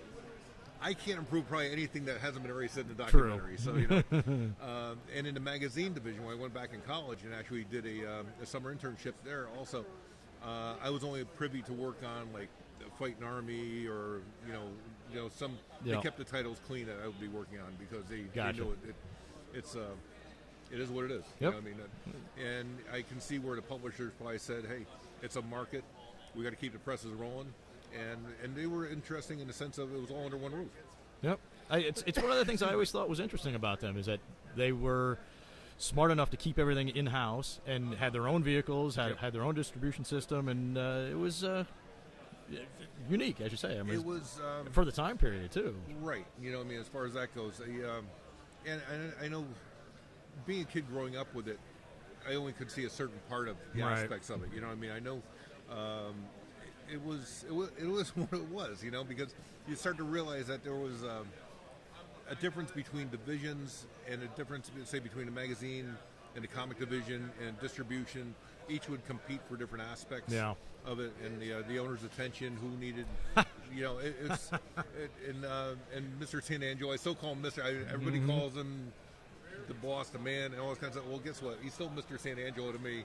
Being a kid growing up, always respectful, and going to the Christmas parties and all this kind of stuff. But it was interesting. I look in retrospect that a lot of the wives would come in during the day, and actually they would cook lunch for their husbands. They would outfit the entire cafeteria. They would cook for them, and then they would go back to their respective houses and stuff like that. But their cafeteria was manned by the wives, and so they would make their own spaghetti and meatballs or whatever, make it for that day, and they would help out.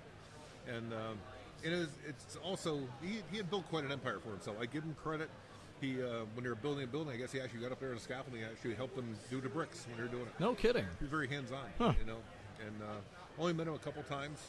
And when you're 8 or 10 years old, how much do you really remember? But, you know. But hey, you met him. Right. And it was cool too, because the first time I ever rode, I always saw the big trucks on the highway. Yep. Go on the shipping department and said, "Yeah, hop in, we'll take you for a ride." They took me one exit up on Route 8 and came back. And I was like, "That's cool," you know. You're up there and you see the comic characters on the sides of the box and stuff like that, and people are waving to you. And stuff. Well, he's a bigwig, you know. But yeah, it's interesting. We did a couple Comic Cons. I remember like 74 and 76, and went down to New York and rented a van and stuff. And it was, like I said, a whole other aspect, like the logo Dad redid. The big bullet movie logo. And the one that you guys had taken a picture with when they did the interview and everything else. It's cool in the sense that you see it. It's still an existing logo. It still has merit. And I found it was designed actually for the sales meeting, that he had an annual sales meeting. Oh, yeah? So Dad announced it at the sales meeting, and it was made out of hardwood that he had made in, it was adult ed class, you know, woodworking and stuff like that. And I was disappointed he actually painted it, because I wanted to have him stain it. I thought it would have been beautiful. But he went to the metal shop, and he made a huge dart that he was going to take the dart and say, "Hey, this is our new logo," and it hits right in the bullseye. And he was advised, that could be a very serious weapon if it gets in the wrong hands. So it never lasted more than a day at Charlton. They came back in our house, and that's down in a box somewhere in our basement because it was never used. Little side note. Just like, you know. Well, when you look at it, too, the logo itself, compared to the previous logo, it's a big improvement. It's red, white, and blue. It's a bullseye. Catches your eye. Yep. Great violator, you know, as far as, you know, the circle. I mean, how much you can do geometric shapes and whatnot. Oh, sure. It made a lot of sense. Yep. You know, and hit the bullseye. Yeah, you know, it really still did. does. Yeah. So it's cool. Yeah. And immortalized. Thanks, Dad. Wherever you are now, I hope you're looking down on me and not throwing lightning at me. Hey, and when this thing finally gets completed and out there, it's going to be Yeah, I guess you guys got a little fantastic. closer today. I mean, with a couple good interviews, and it sounds wonderful. Yeah. And well, looking forward to it. And I know I got a lot of people that. I know I am. But a lot of people that follow Charlton and stuff like that on the web, not thanks to Facebook and stuff. If the web and the internet was as strong as it is now, and the production techniques and stuff like that, Charlton, I think, would still be a viable entity. I think so, yeah. Because they could scan stuff in-house. Macintosh came on board. You could do a lot of pre-production and whatnot, and do all separations and stuff, as opposed to the way they used to do it. And considering some of the tribulations and trials that they went through during their years, the floods and the all kinds of different disasters that they had to deal with. I mean, literal physical disasters as opposed to the flood of 55. There was always a mark on the front of the building. Really, the high water mark that was out there. They lost so much. There's a letter somewhere that was, honestly, I can't remember who wrote it, but it was published in an interview about one of the guys doing work for Playboy, and the letter is to someone that had written for Playboy about the Charlton flood. And he's waiting to hear back from someone there as far as what's going to happen with the next project and whether or not they're going to continue and whether or not Yeah. he's going to get the next check. Because that was devastating. I mean, it Yeah. was that took care of the whole valley. My grandfather's house got nail bite up in Beacon Falls, and it just went down. They've since put up a series of dams. Yeah, It would never yeah. happen again. Yeah, Part of the old, the whole Army workforce and all that kind of stuff. But it's you look into the history and the footage. There's magazines brutal. published about it and stuff like that. It was Yeah. pretty devastating. What's more, the years down the road, there's still the trickle down effect. Yeah. So it's all good. Yeah. So this is a great show. I mean, Terrificon has always had a great reputation, and I've done well. I got invited here by a friend that had a booth, so he said, "Listen, my brother-in-law backed out. If you're interested in helping me with the show, nice. why not?" So I was like, "Yeah, Terrificon's always got a great name." And what do you do? You sell? I brought in a few things. So a few things that Dad had. Oh, yeah? I had some stuff when Dad was under contract for DC and Marvel. They used to send everything to the house. Yeah. A box would come from Clipcore each month of hardcovers and soft covers and digest size and comics. So I've got this volume of boxes, and we're clearing out my parents' house now. So I've got to basically, it's either you're really into it and you're going to save it all. Yep. But you can't do that when you got 15,000 comics. Yeah. Yeah. So you trust find a me, I market know. for it, and opportunity knocked here. So I made some nice handshaking, some good phone calls, met a few buyers and dealers and stuff like that. So it's worked out pretty well. Yeah, it's Terrificon. It's And- terrific. And really, and everybody hears about Charlton. The movie sounds, it looks like it's moving forward nicely. So getting there. It's wonderful. So it's all good. Excellent. Anything else? No. All right, I better head back. This is because all new to me too. I'm, All right. I'm a radio guy. So. I was always told, about that far from the microphone, or at least about a fist away. And These things can pick it up pretty good. all right, so. that's cool. Technology's changed. Oh, yeah. No Canada string, huh? Some of them are that way, but these are pretty good. So. That's cool. As long as you're right in front of it, you're good. Excellent. All right. Thank you. Good to see Appreciate you. it. And enjoy it, folks. If you're interested in following me at all, I'm on Facebook, carlwildman.com. Wildman Creative Studios is on Facebook, and we've got a group on there too, Wild Man's Wonderland. So if you want to get in touch with me, that's how to do it. And I think I still have an AOL address too. Oh boy. That's WildTune at AOL, but I don't think anything really goes there. I haven't checked that in a while, so I better keep up with the times. I hear you. I still put a stamp on an envelope, so I must be really Oh old. yeah.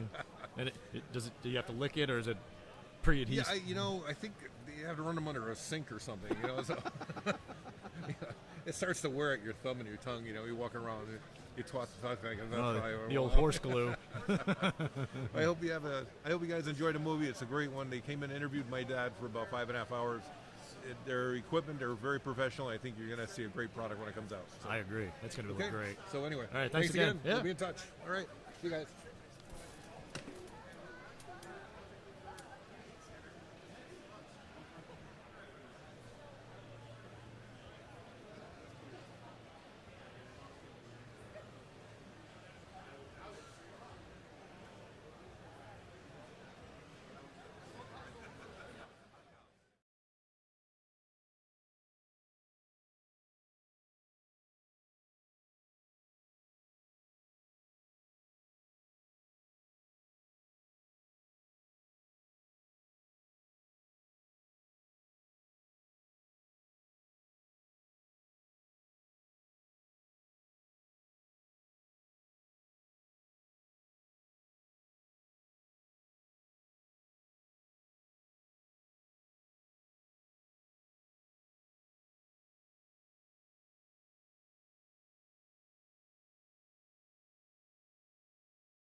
Mitch's back pocket. Oh, jeez. We are. Thanks. Hi. So it's Sir John again.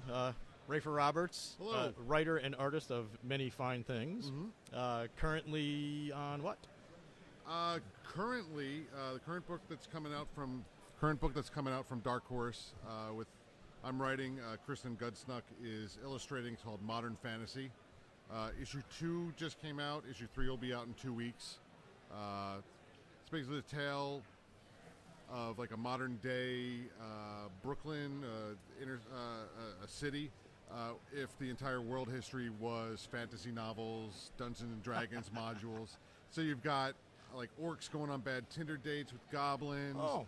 The main character is a ranger from the Riverlands who's come to the big city to have adventures, but has instead found herself in a crappy temp job, doing data entry, having to put up with her barbarian coworker who's handing out religious tracts for the Festival of Crag.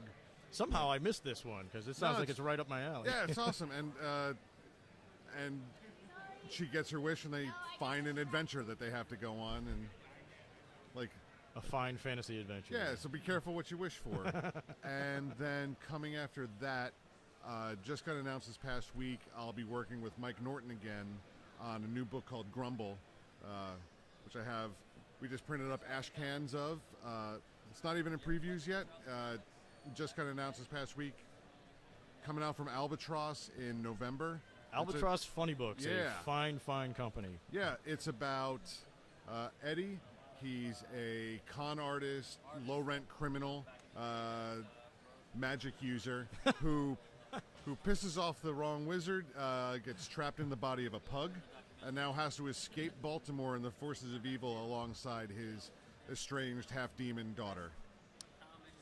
It is, if you like Howard the Duck, if you like Constantine, if you liked really any of my work or Mike Norton's work, you're going to love Grumble. It is by far one of the weirdest comics I've worked on, but it's so much fun. Sounds great. Yeah, it's great. We got like Marissa Louise on colors, Crank on letters. So it's like big, bold. It's fun, exciting, big action, and crazy psychedelic visuals. And that's going to be solicited next month? Or? It'll be in the next previews Okay. For coming out in November. Okay, very good. I'm looking forward to it. That me sounds too. Great. I mean, yeah, it's having an absolute blast. The more you talk about it, the more I got to see it. So. Yeah, it's hard to describe like the genre. We're trying to figure like what does it actually get classified as? We're like Adult con Swim? artist, like is it like a Matchstick Man? Is it a con artist movie? Is it an action?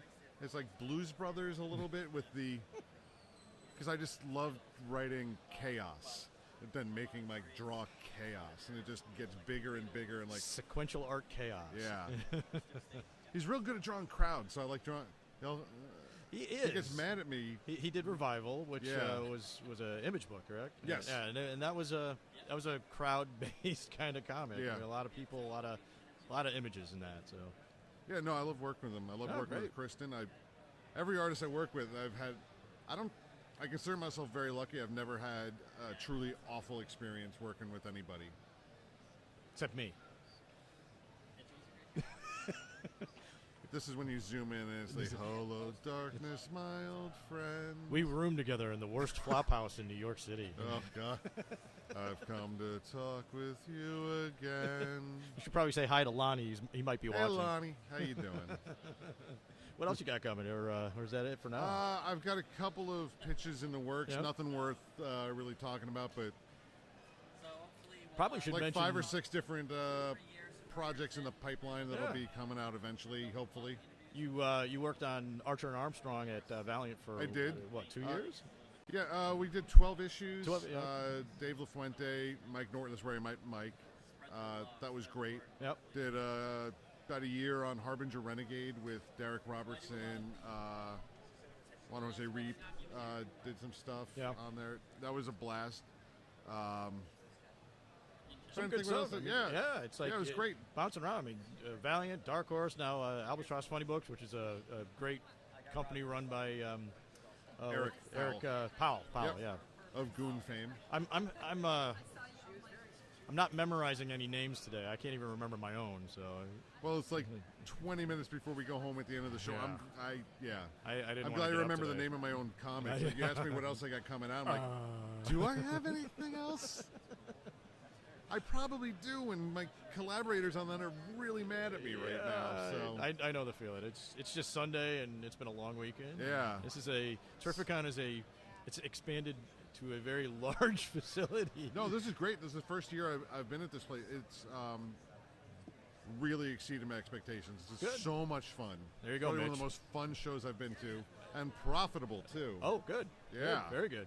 That's every year I've come here, I've been amazed at just the comic-centric focus of the show. And I mean, yeah, you've got your stars, your name actors or whatever, but it's a much smaller portion. It's always about the comics. Yeah. And that's what I really love about it. No, it's been a blast. Yeah, good. Excellent. Yeah, hope I can come back next year. Good. I hope to see it. Me too. It'd be awesome. Cool. Good. Thanks again. Hey, thank you. Yeah. Bye, everybody. Bye. Pretty simple. Is that still on? Oh, yeah, it's on. All right. It's always on. It's always I on? could keep talking. All right, Tonight. The camera's going to watch me walk away. Pretty much, yeah. You're going to cover So your ass long, up. America. Thanks again. I'll see you soon. Oh, I suppose I should talk about something. Let's see. Guests coming up on Pint of Comics.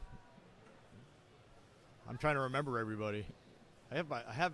You want to see how old school I am? This is how old school I am. I think we're going to break again for a Good. few minutes. Go to break. Go to break. We're going to stay on until 4:30.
we're live. I know. Pinto Comics, two real adults, in quotes, who fittingly met in a comic shop, podcasting through the world of pop culture and more.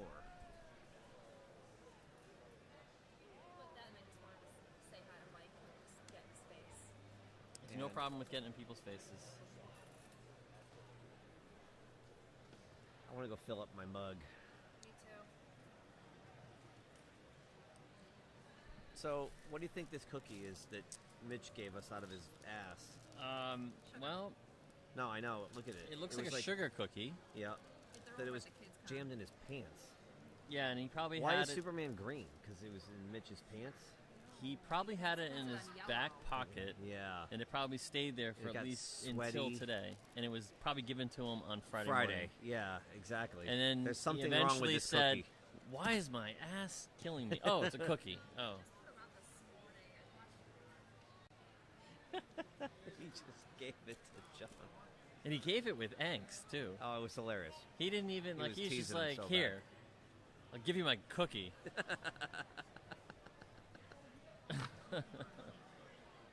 No thanks, but thanks, but thanks, but no thanks. So we got this Connecticut Horror Fest coming up here.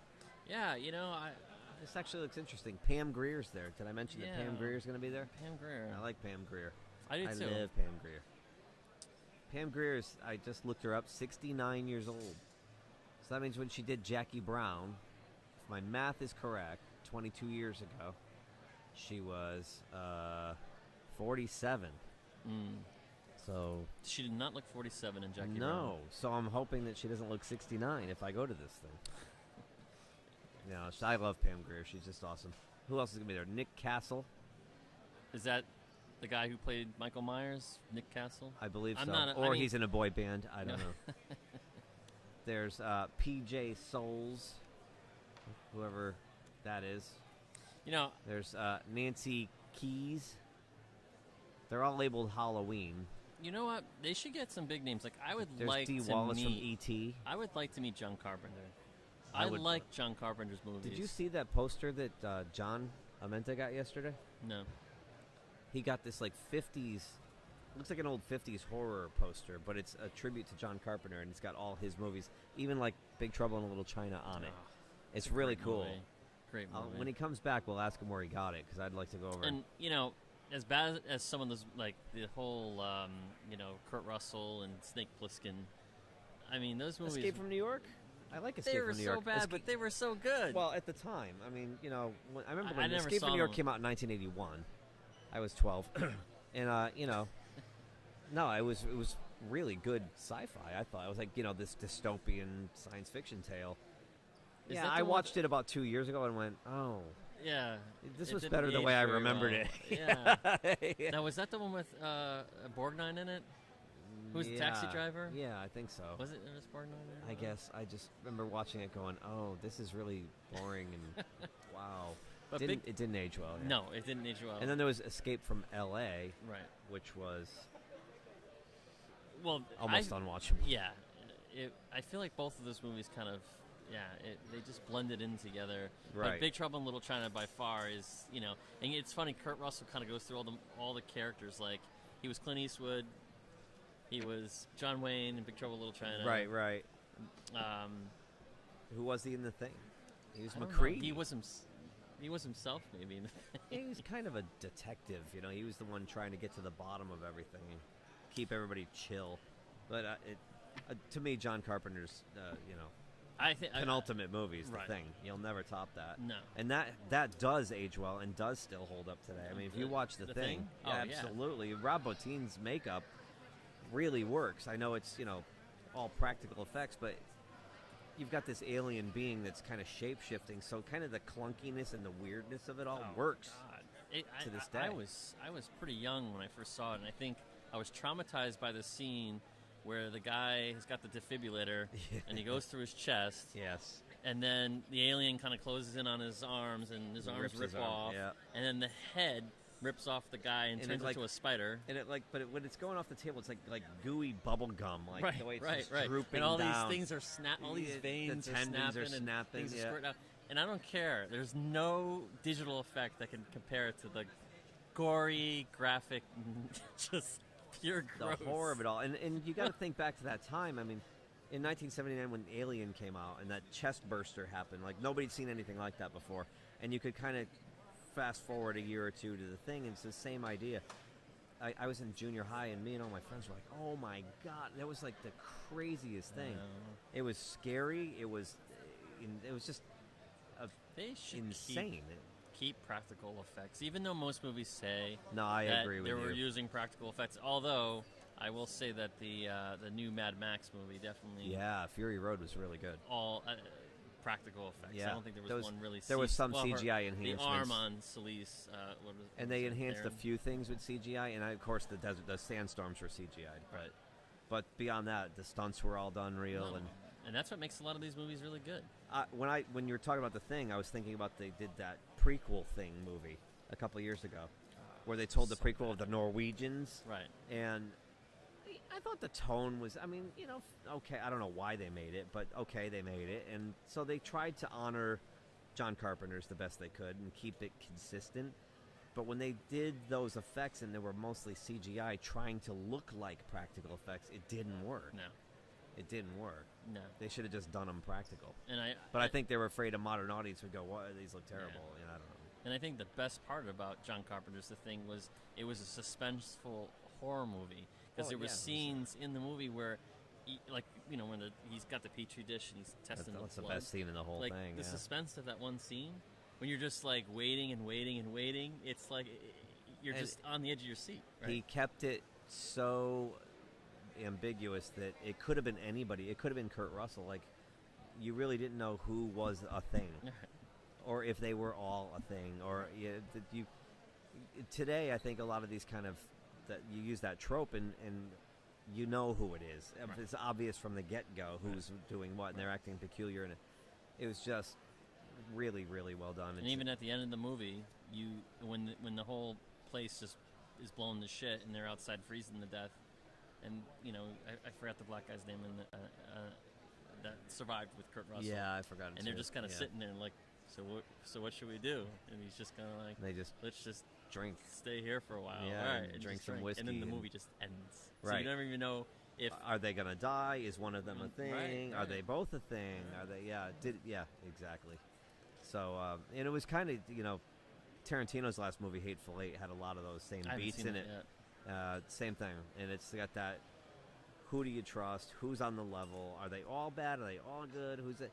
And it's got that same kind of suspense. And he kind of set it up where they're locked in a cabin during a blizzard. So now it becomes like 10 little Indians. Right. Now they're in one room.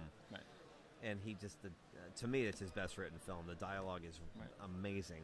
And his direction, to keep it interesting for that long in one room, was fantastic. And the ending's the same. You've got two guys that are probably going to bleed out and die. Right.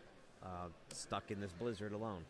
Well, the best scary movies have to do with horror and isolation. Because if you have isolation of the characters and you have some horror element in it, it brings it to a whole level. It's the same thing with alien movies, right? It preys on a primordial fear you have as a child. Right. I mean, there's nowhere to run. There's nowhere to hide. When you're a child, what's the scariest thing ever? To be lost and alone. Right.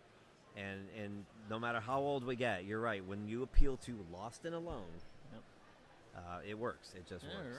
Right. And I hate jump scares and I hate slasher crap. But when you give me a good suspenseful movie, I'm all over that. Even look at 10 Cloverfield Lane. I loved that until the last 10 minutes when the studio clearly said, let's make it bigger. There's got to be a big ending because now we have to make it a Cloverfield movie. It's just so stupid. Oh, yeah. I mean, these days... I forgot what it was originally called. Like, it's called The Cellar, I believe. Yeah. It was a movie called The Cellar that got bought into this franchise, so they had to tack on this ending. It just felt so tacked on. I felt like if she came out of the bunker and saw the alien ship in the distance and realized he was telling the truth, and she just went, "You got to be fucking kidding me!" And then cut to black. Yeah. End of movie. The whole Molotov cocktail thing in the mouth, that was just dumb. The tone just completely shifted. But that was another one where you've got 3 people trapped in a basement. Who's telling the truth here? Yeah. It's just I love that kind of stuff. It works on me every time. There are 2 movie tropes that work on me every time, no matter how many times I see it.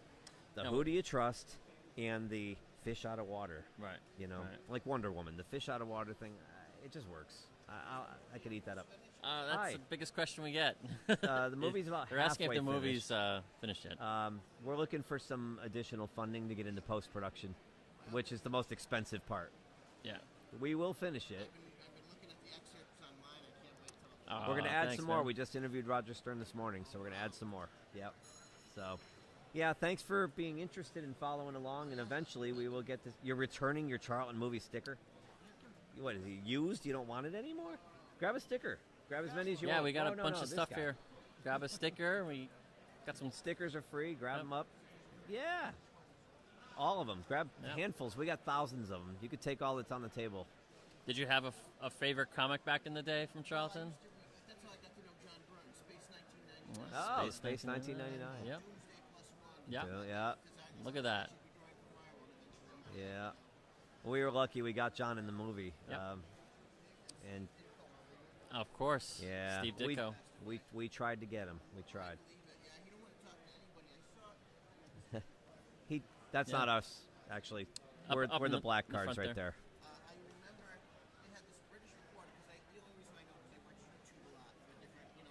I've seen that. Yeah. Yeah.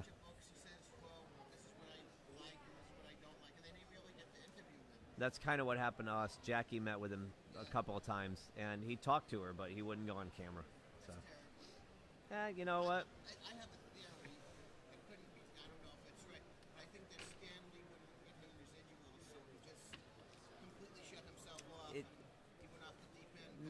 No, he wasn't really off the deep end. He got heavily into Ayn Rand, and he explained to us that he just didn't think it was productive to go back in time, and that was the reason he didn't want to do it. He's like, it's we got to move forward, not go back. Like, yeah, but we're trying to tell this story that has never been told before, so.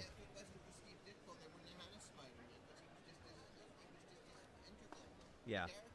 I mean, he appreciated that we weren't there to beat him up about Marvel or talk about Stan. He did, So he'll be in the movie, and we're going to get him in there. Yeah, So. we'll get Ditko in there. He was a big part of Charlton. Thank you. Yeah. So do we. That's great.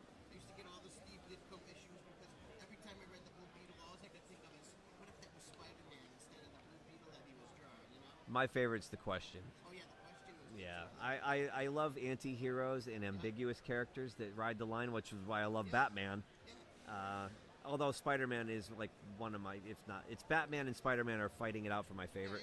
But Spider-Man's not ambiguous in any way. He just does the right thing. But I love those characters with gray areas, Oh, yeah, of course. That's why my favorite TV show is The Shield.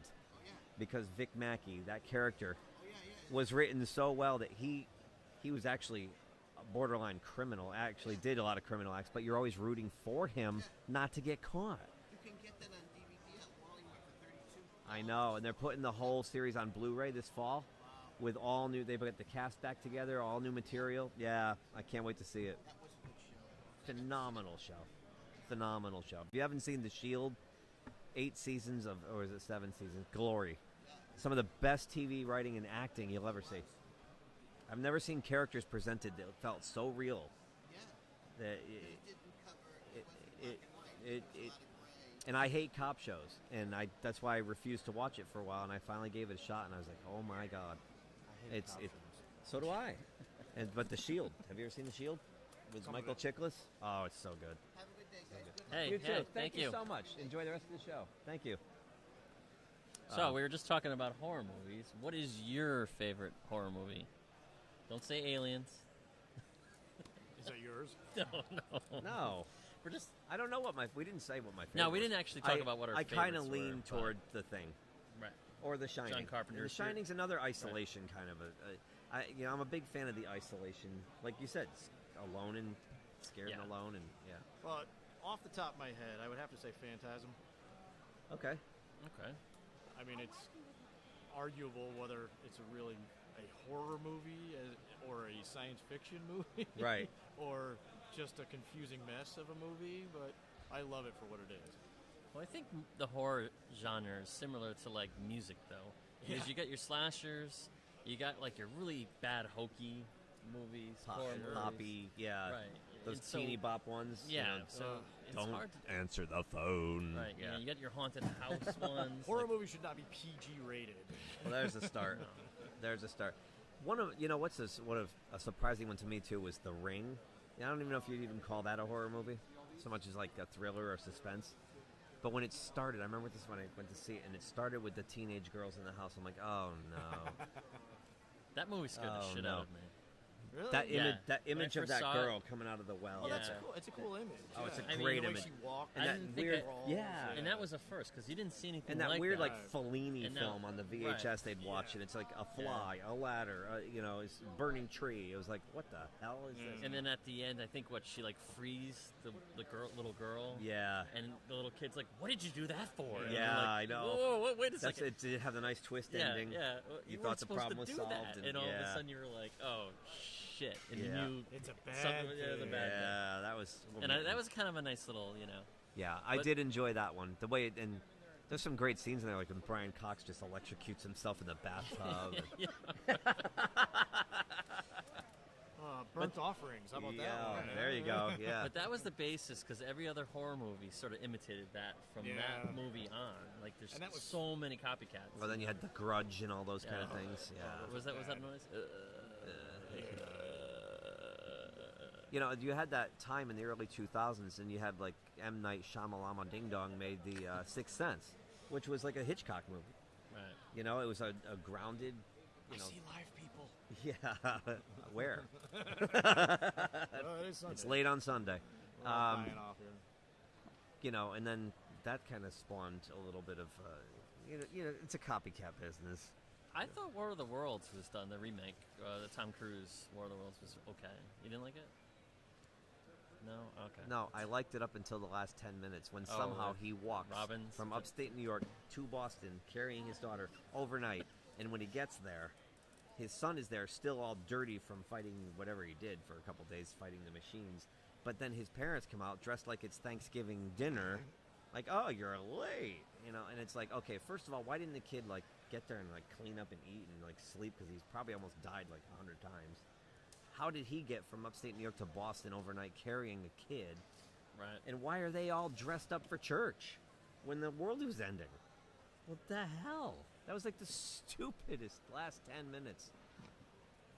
Up till then, I mean, it has some striking visuals, though. I think of when they're on the ferry and they come up over the hill and they're it comes out of the water. Well, before that, even when they're standing on the hill and it's this great wide the shot fire, there's with all the this three fire, of them, and they're just standing there and it's and then the snow's blowing and it's really visceral stuff. I mean, Spielberg. You'd always know a Spielberg movie just the way the shots are composed. And he's always got those tracking shots with the blue lights going through windows. He's just got those staple shots. Not E.T., but what was the other one? I think E.T. has shots like that. No, there was a lot of that in Close Encounters. Close Encounters. There's a lot of that. He's always got a camera move, a nice dolly shot, and the lights are coming through something. Right. He does play with Jaws. that. He does that with Jaws. Ben Gardner's boat, and they do the thing, and the lights are that's coming right. through. Yeah, And he does that. He floats out. Spielberg staple, man. I bet every one of his movies has a shot like that if you put it together. But that was my only problem with War of the Worlds, is the ending was so dumb. I feel like they haven't really done very good horror science fiction in a while. Like I saw Event 10 Horizon. Cloverfield Lane, I liked. Well, yeah, but we're talking outer space type stuff. Like, again, the end, the tacked on ending was terrible. Yeah. Wasn't my favorite. But like even up until she got out of the bunker, it was suspenseful, and I love John Goodman, and I thought he John was Goodman phenomenal killed in it. that. He was the movie. Because the whole time I'm wondering, is he telling her the truth or is he a scumbag? Like I didn't know what was going on. I felt Until he bad put for the kid in the acid, then it was pretty clear. Yeah. Keeping you. Yeah. But all the new Alien movies I can't stand. They're so bad. Alien What Covenant. new Alien movies? Covenant, yeah, right. Oh my God! Supposedly someone was gonna actually start from Alien 2 and redo the whole thing. Why? because the rest of the movie's just blue. But If you wanted to do a good alien movie, They're the you'd same have to movie start over and over from a again. good You've one. got a xenomorph alien with acid breath that kills everybody. Like, how many times are we going to see this? Yeah. There's nothing to do. It's exhausting. Kind of like another franchise that takes place in outer space. Are we going there? No, we're not going to go Can I there. tell the audience that I've tried to watch The Last Jedi 3 times and I've fallen asleep each time? Oh, you're back. Would you like to hop in? More alternative. We're talking about horror movies, horror genre. Horror genre? It's, But it somehow ended up in Star Wars. Yeah, I mean, you got back to Star Wars. You got- Well, when you're talking about horror, you have to end up in Star Wars because it's a horror show. Horror bowl? Body spray. Yeah. There's, what, you got Axe body spray? No, it's for my wife. It's Oh. We got Axe body spray here. What do we get? See what happens when John goes to a Comic-Con for a whole weekend, he has to bring the wife home a gift. They have to sell Axe body spray here anyway. peanut product. Heavenly Goddess. Heavenly Goddess. It's skinny dip moisturizing body spray. Whoa. Made with Hey hemp seed now. oil. Oh, hey now. All right, so all you Can we try it on stoners her out over there? spray this Let's on. show off this product. Heavenly Body goodness. I noticed as soon as I said hemp, Judah grabbed it really quickly. I think we know what John's doing when he gets home. If you need a refill, Can we it's a try body it on, mist. Can we try it on her over there? The blue hair? Okay, we're live here, so Yeah. I'm gonna be careful. All right. It's moisturizing body spray. Cool. At a Comic-Con. So, there's a bunch of artists like doing nothing. Yeah, we're gonna Probably try to get somebody in the some chair, of 'em up. right? What time is it? If you want, It's almost 4 I o'clock. texted you. Walenta was just like Oh, okay. bored. He's waiting for his wife. Oh, okay. Yeah, okay. So who are we gonna grab? He's gonna try Adam Walenta. Should get Mike Zeck or Denny O'Neil over here. Wait, Denny good would old do Denny. it. Right. What? Oh, Mike Zeck. we should get Mike Zeck and Denny O'Neil over here. I love how everybody's head just turned on the floor. nobody Like left. where? That's our joke Where? because that's a little joke because Renee, his manager, has to carnival bark his name constantly. If you go to a show, she will. This is Mike Zeck. You can get his signature. He screams. But Renee, there's no one in here. Mr. Zeck, paging Mr. Zeck. There's a big line We should over grab Denny O'Neil. Mitch's mic and do that. Yeah, so we're trying to get Mike for the movie, but he's kind of camera shy. He keeps ducking us. We'll get him. Yeah. Put a big old blue dot in You know, his face. everybody's doing it. Oh, and say, Might as well. interview Jude and say it's Mike Zeck. Do I really look like him? No, if we put a big blue dot over your Oh, well, yeah. Sir wait, shall not be. Someone's oh. coming down the runway. You got Adam. Well, that was quick. He got Adam. Good. We have a real, actual comic book writer, artist person coming our way. Someone who's been published before is coming over to the table. Okay. We're done boring you, We're all done- we're one done people filling who's in. watching. Where you want to sit? It's right there. Oh, okay. Is this mine or yours? That's mine. You can have me. We didn't do that bad, did we? I didn't do that bad. Yeah, the lemonade's a little weird. Yeah, it's not very good. It's not very good. All right. We're live, right, Judah? We're live. We're live. We're live. All right. Live and direct. We're live and direct here from Terrificon. Again, CharltonMovie.com. We're at their booth. It's Pina Comics, and we're sitting here with a local Connecticut artist from Hamden, right?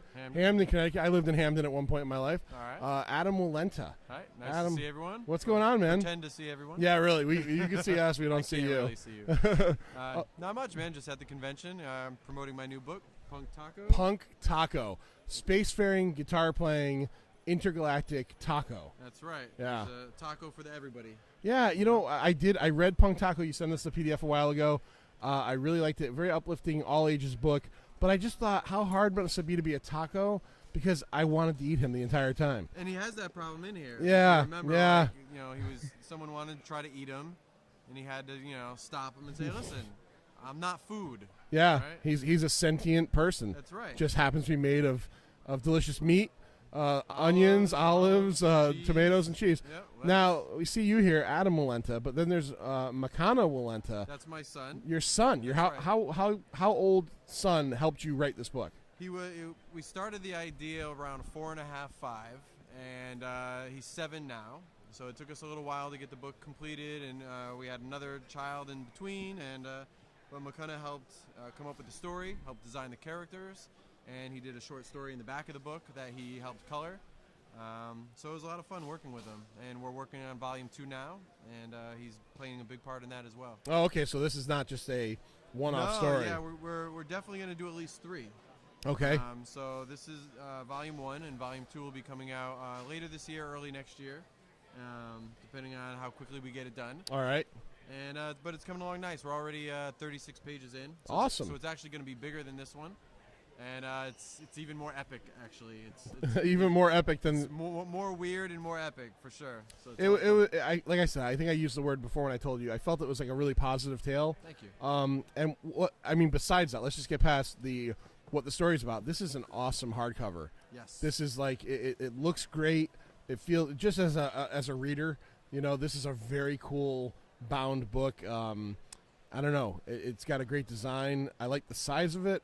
And then we get into real quick because if you go to Adam's table, you can see other stuff he's worked on. And then you go to the weird line where you don't just do comic books. What else do you do? I'm also an MC as well. He's an MC who was signed to whose label? I was with Chuck D for a while when he had his independent label, and Chuck D from Public Enemy. Yeah, Chuck D from Public Enemy. The Chuck D. Yeah, Rock and Roll Hall of Famer. Have you met Flavor Flav? Yes. What's he like in real life? Flav is great. He's wacky. Yeah. Just like he is. That's him. And you go under very kind, very nice. Your name under that is Illis? Illis, like illustrator. Oh, okay. All right. It kind of has a double, like the Illist almost. Illis, right, illustrator. Okay. Absolutely. All right. So and that was just a love of yours was hip hop music and. Yeah, I mean, I've always been an artist. Always drew, and around middle school, I always wrote poetry and loved music. Yeah. Loved rap. Started writing my own songs, and so I put out my first single in 1992. I think I was a senior in high school. Wow. Released it myself. Sold a bunch of copies. Went to college. I stopped doing it for a little while, and then I started up again. I met Chuck D. Started recording new music around 2001, 2002. Went on tour with Public Enemy.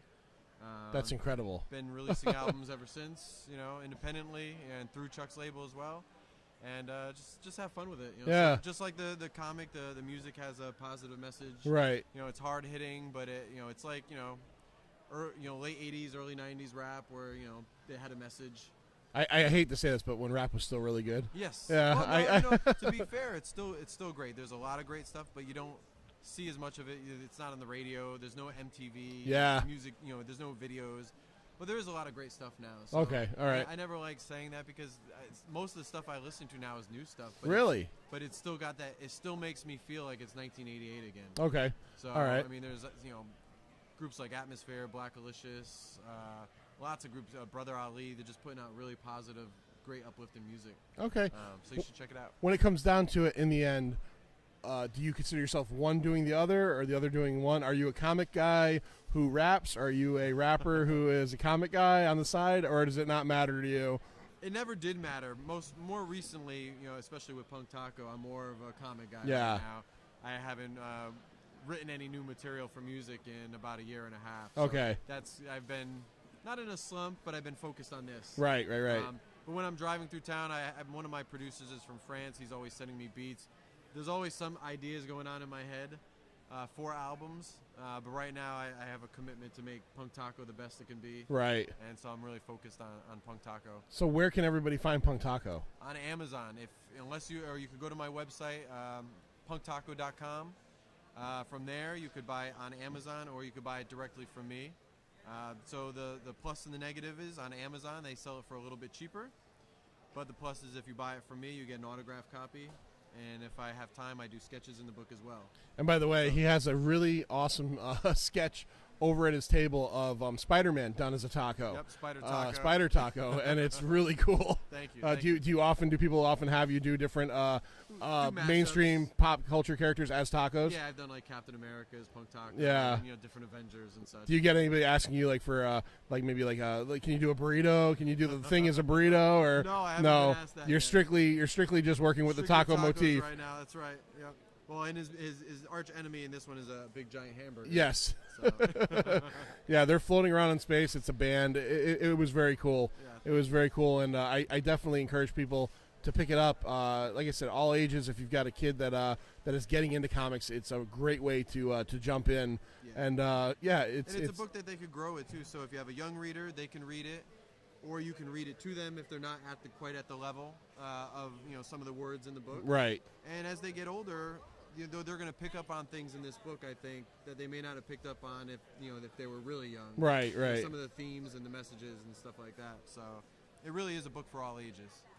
That's awesome. So, Adam, what's your, one more time, your website that they can get this at is punktaco.com? Punktaco.com. And if you want to give everybody out there, like your Facebook or any of that stuff, if they want to follow you or check you out on Instagram. Just type in Adam Walenta. My last name is Wallenta. First name's Adam. And that's my Twitter account, my Facebook, Instagram. It's just all at Adam Walenta. All right, Adam, thank you so much for sitting Thank down. you very much. He's been a challenge.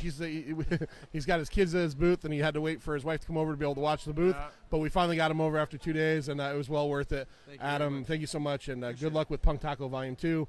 And send it over to us again, and we will definitely talk about it some more. Thank you. Appreciate All it. right, thank Thanks you. for watching. No. All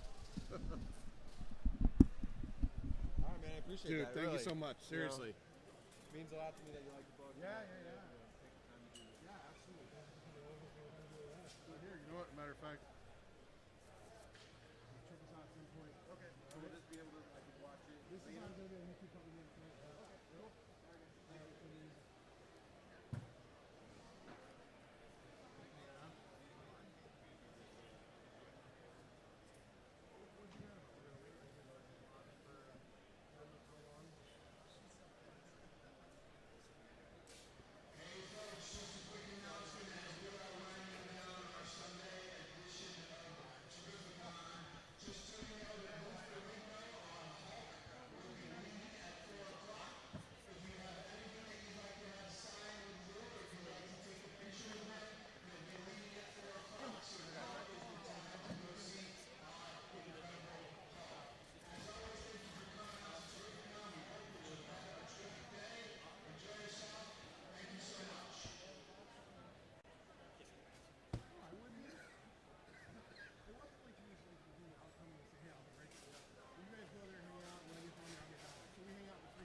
So you might as well just start melting it. I'll do the opposite.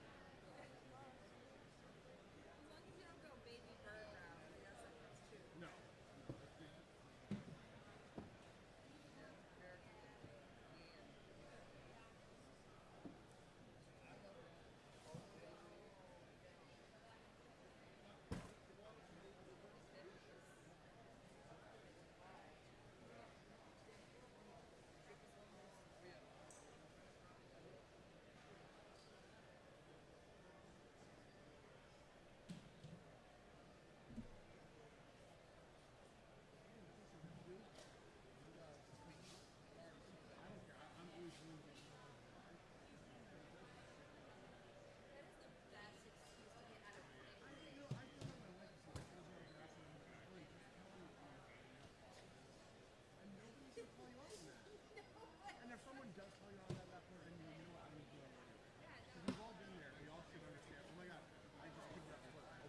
Seriously, don't worry about it. You cancel.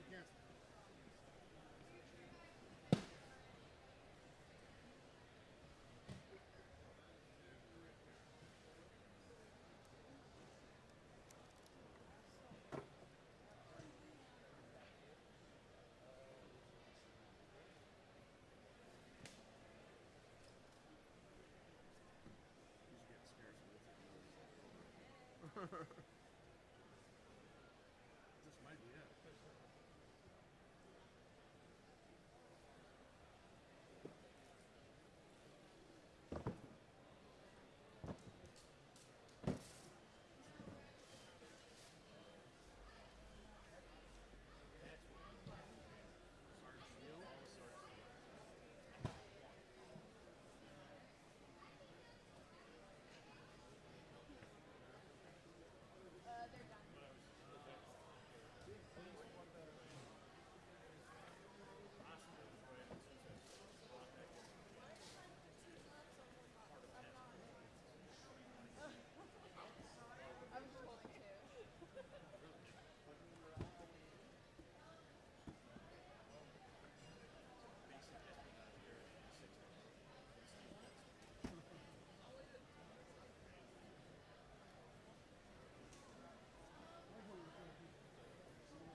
will say their lemonade's terrible.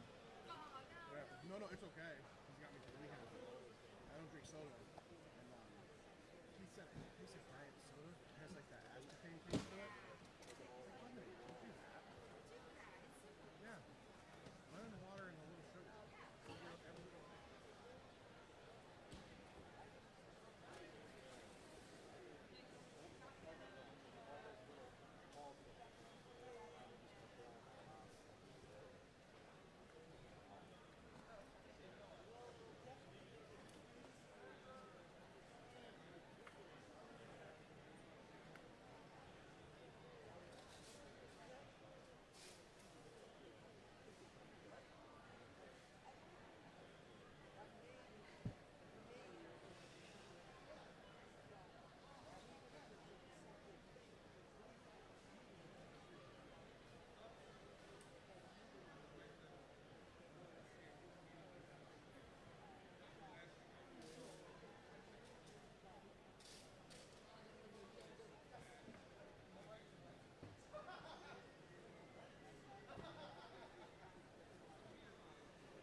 Grab yourself a soda. I know, it's...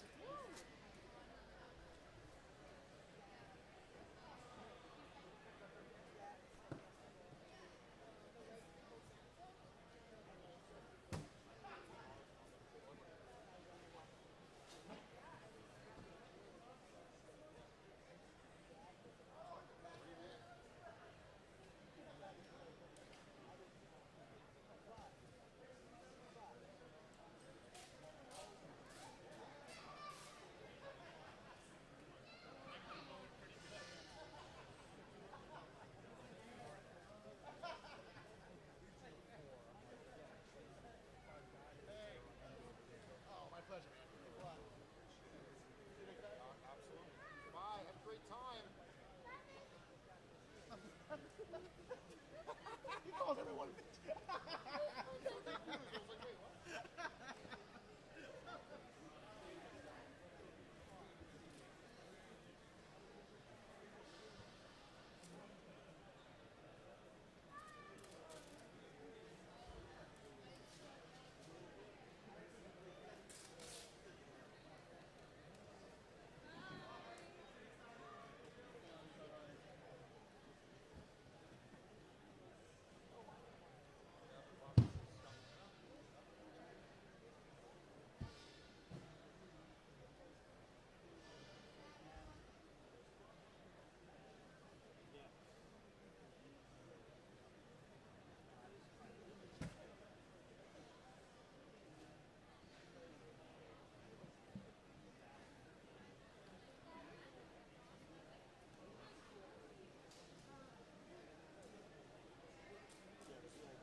How's it going? Have you ever heard of Charlton Comics? All right, well, I'm not the guy manning this booth, but I'll give you the spiel anyway. All right, so Charlton Comics was a Connecticut-based. Are you in Connecticut? No. That's sorry. We're close. We're almost. We're like brothers, right? Charlton Comics is a Connecticut-based comic company that started in the 1930s and lasted up until 1992. Okay. What is so amazing about them is the amount of people in comic book history that at some point or another worked for them. For one example, Steve Ditko, who recently passed away, who was the co-creator of Spider-Man. He worked for Charlton prior to Marvel, and even after he left Marvel, he was back. It's a really interesting history. These people are making a movie about it. One of the more interesting things that people find, have you ever seen the Watchmen movie or re-watch them? We did. He's as a company at one point, and a lot of the characters that he uses are really original Charlton characters. So the Blue Beetle was a Charlton character that we used. Watchmen, at the time, they couldn't use special character names, so the main characters in Watchmen are all based off of Charlton characters. So Rorschach, that Mask, he's based off of Question, who I'm sure you've heard of, DC Comics. Night Owl is based off of Blue Beetle, and there's several. So they're making this movie. It'll be out hopefully in the next year and a half, and it's just chock full of interviews with all these long-term creators. Daniel O'Neill, who's famous for the Batman stuff, he started there. Bob Layton, who wrote most of the most famous Iron Man stuff, when Iron Man was an alcoholic and all that stuff in the early 80s, he started there. So there's a ton of guys that started there that went on to much bigger things. And, you know, there was rumors that the company was backed by the mob. A lot of interesting stuff, yeah. So take a card, take some stuff, take a card if you want, take some stickers, take one of those things there. This is the trailer for it. If you probably can hear it well here, but if you go online, check it out at home. It's a really cool trailer, and it will be a very cool movie. And it's going to be very interesting. If you're into comic book history, it's a huge part of comic book history. Yeah. No problem, man.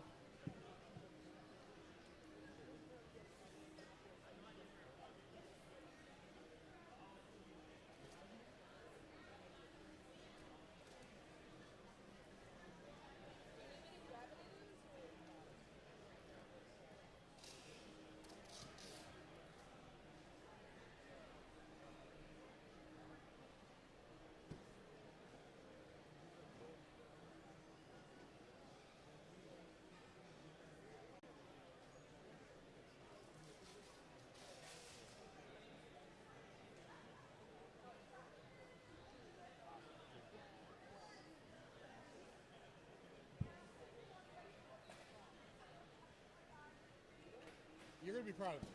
I'm always proud of you. I just gave someone the whole spiel. Someone came up to the booth, and I said, look, I'm going to tell you, I'll be honest, I'm not part of this necessarily right now, but, oh yeah. I gave him the whole thing. I explained to him what Charlton Comics was, why he should check it out.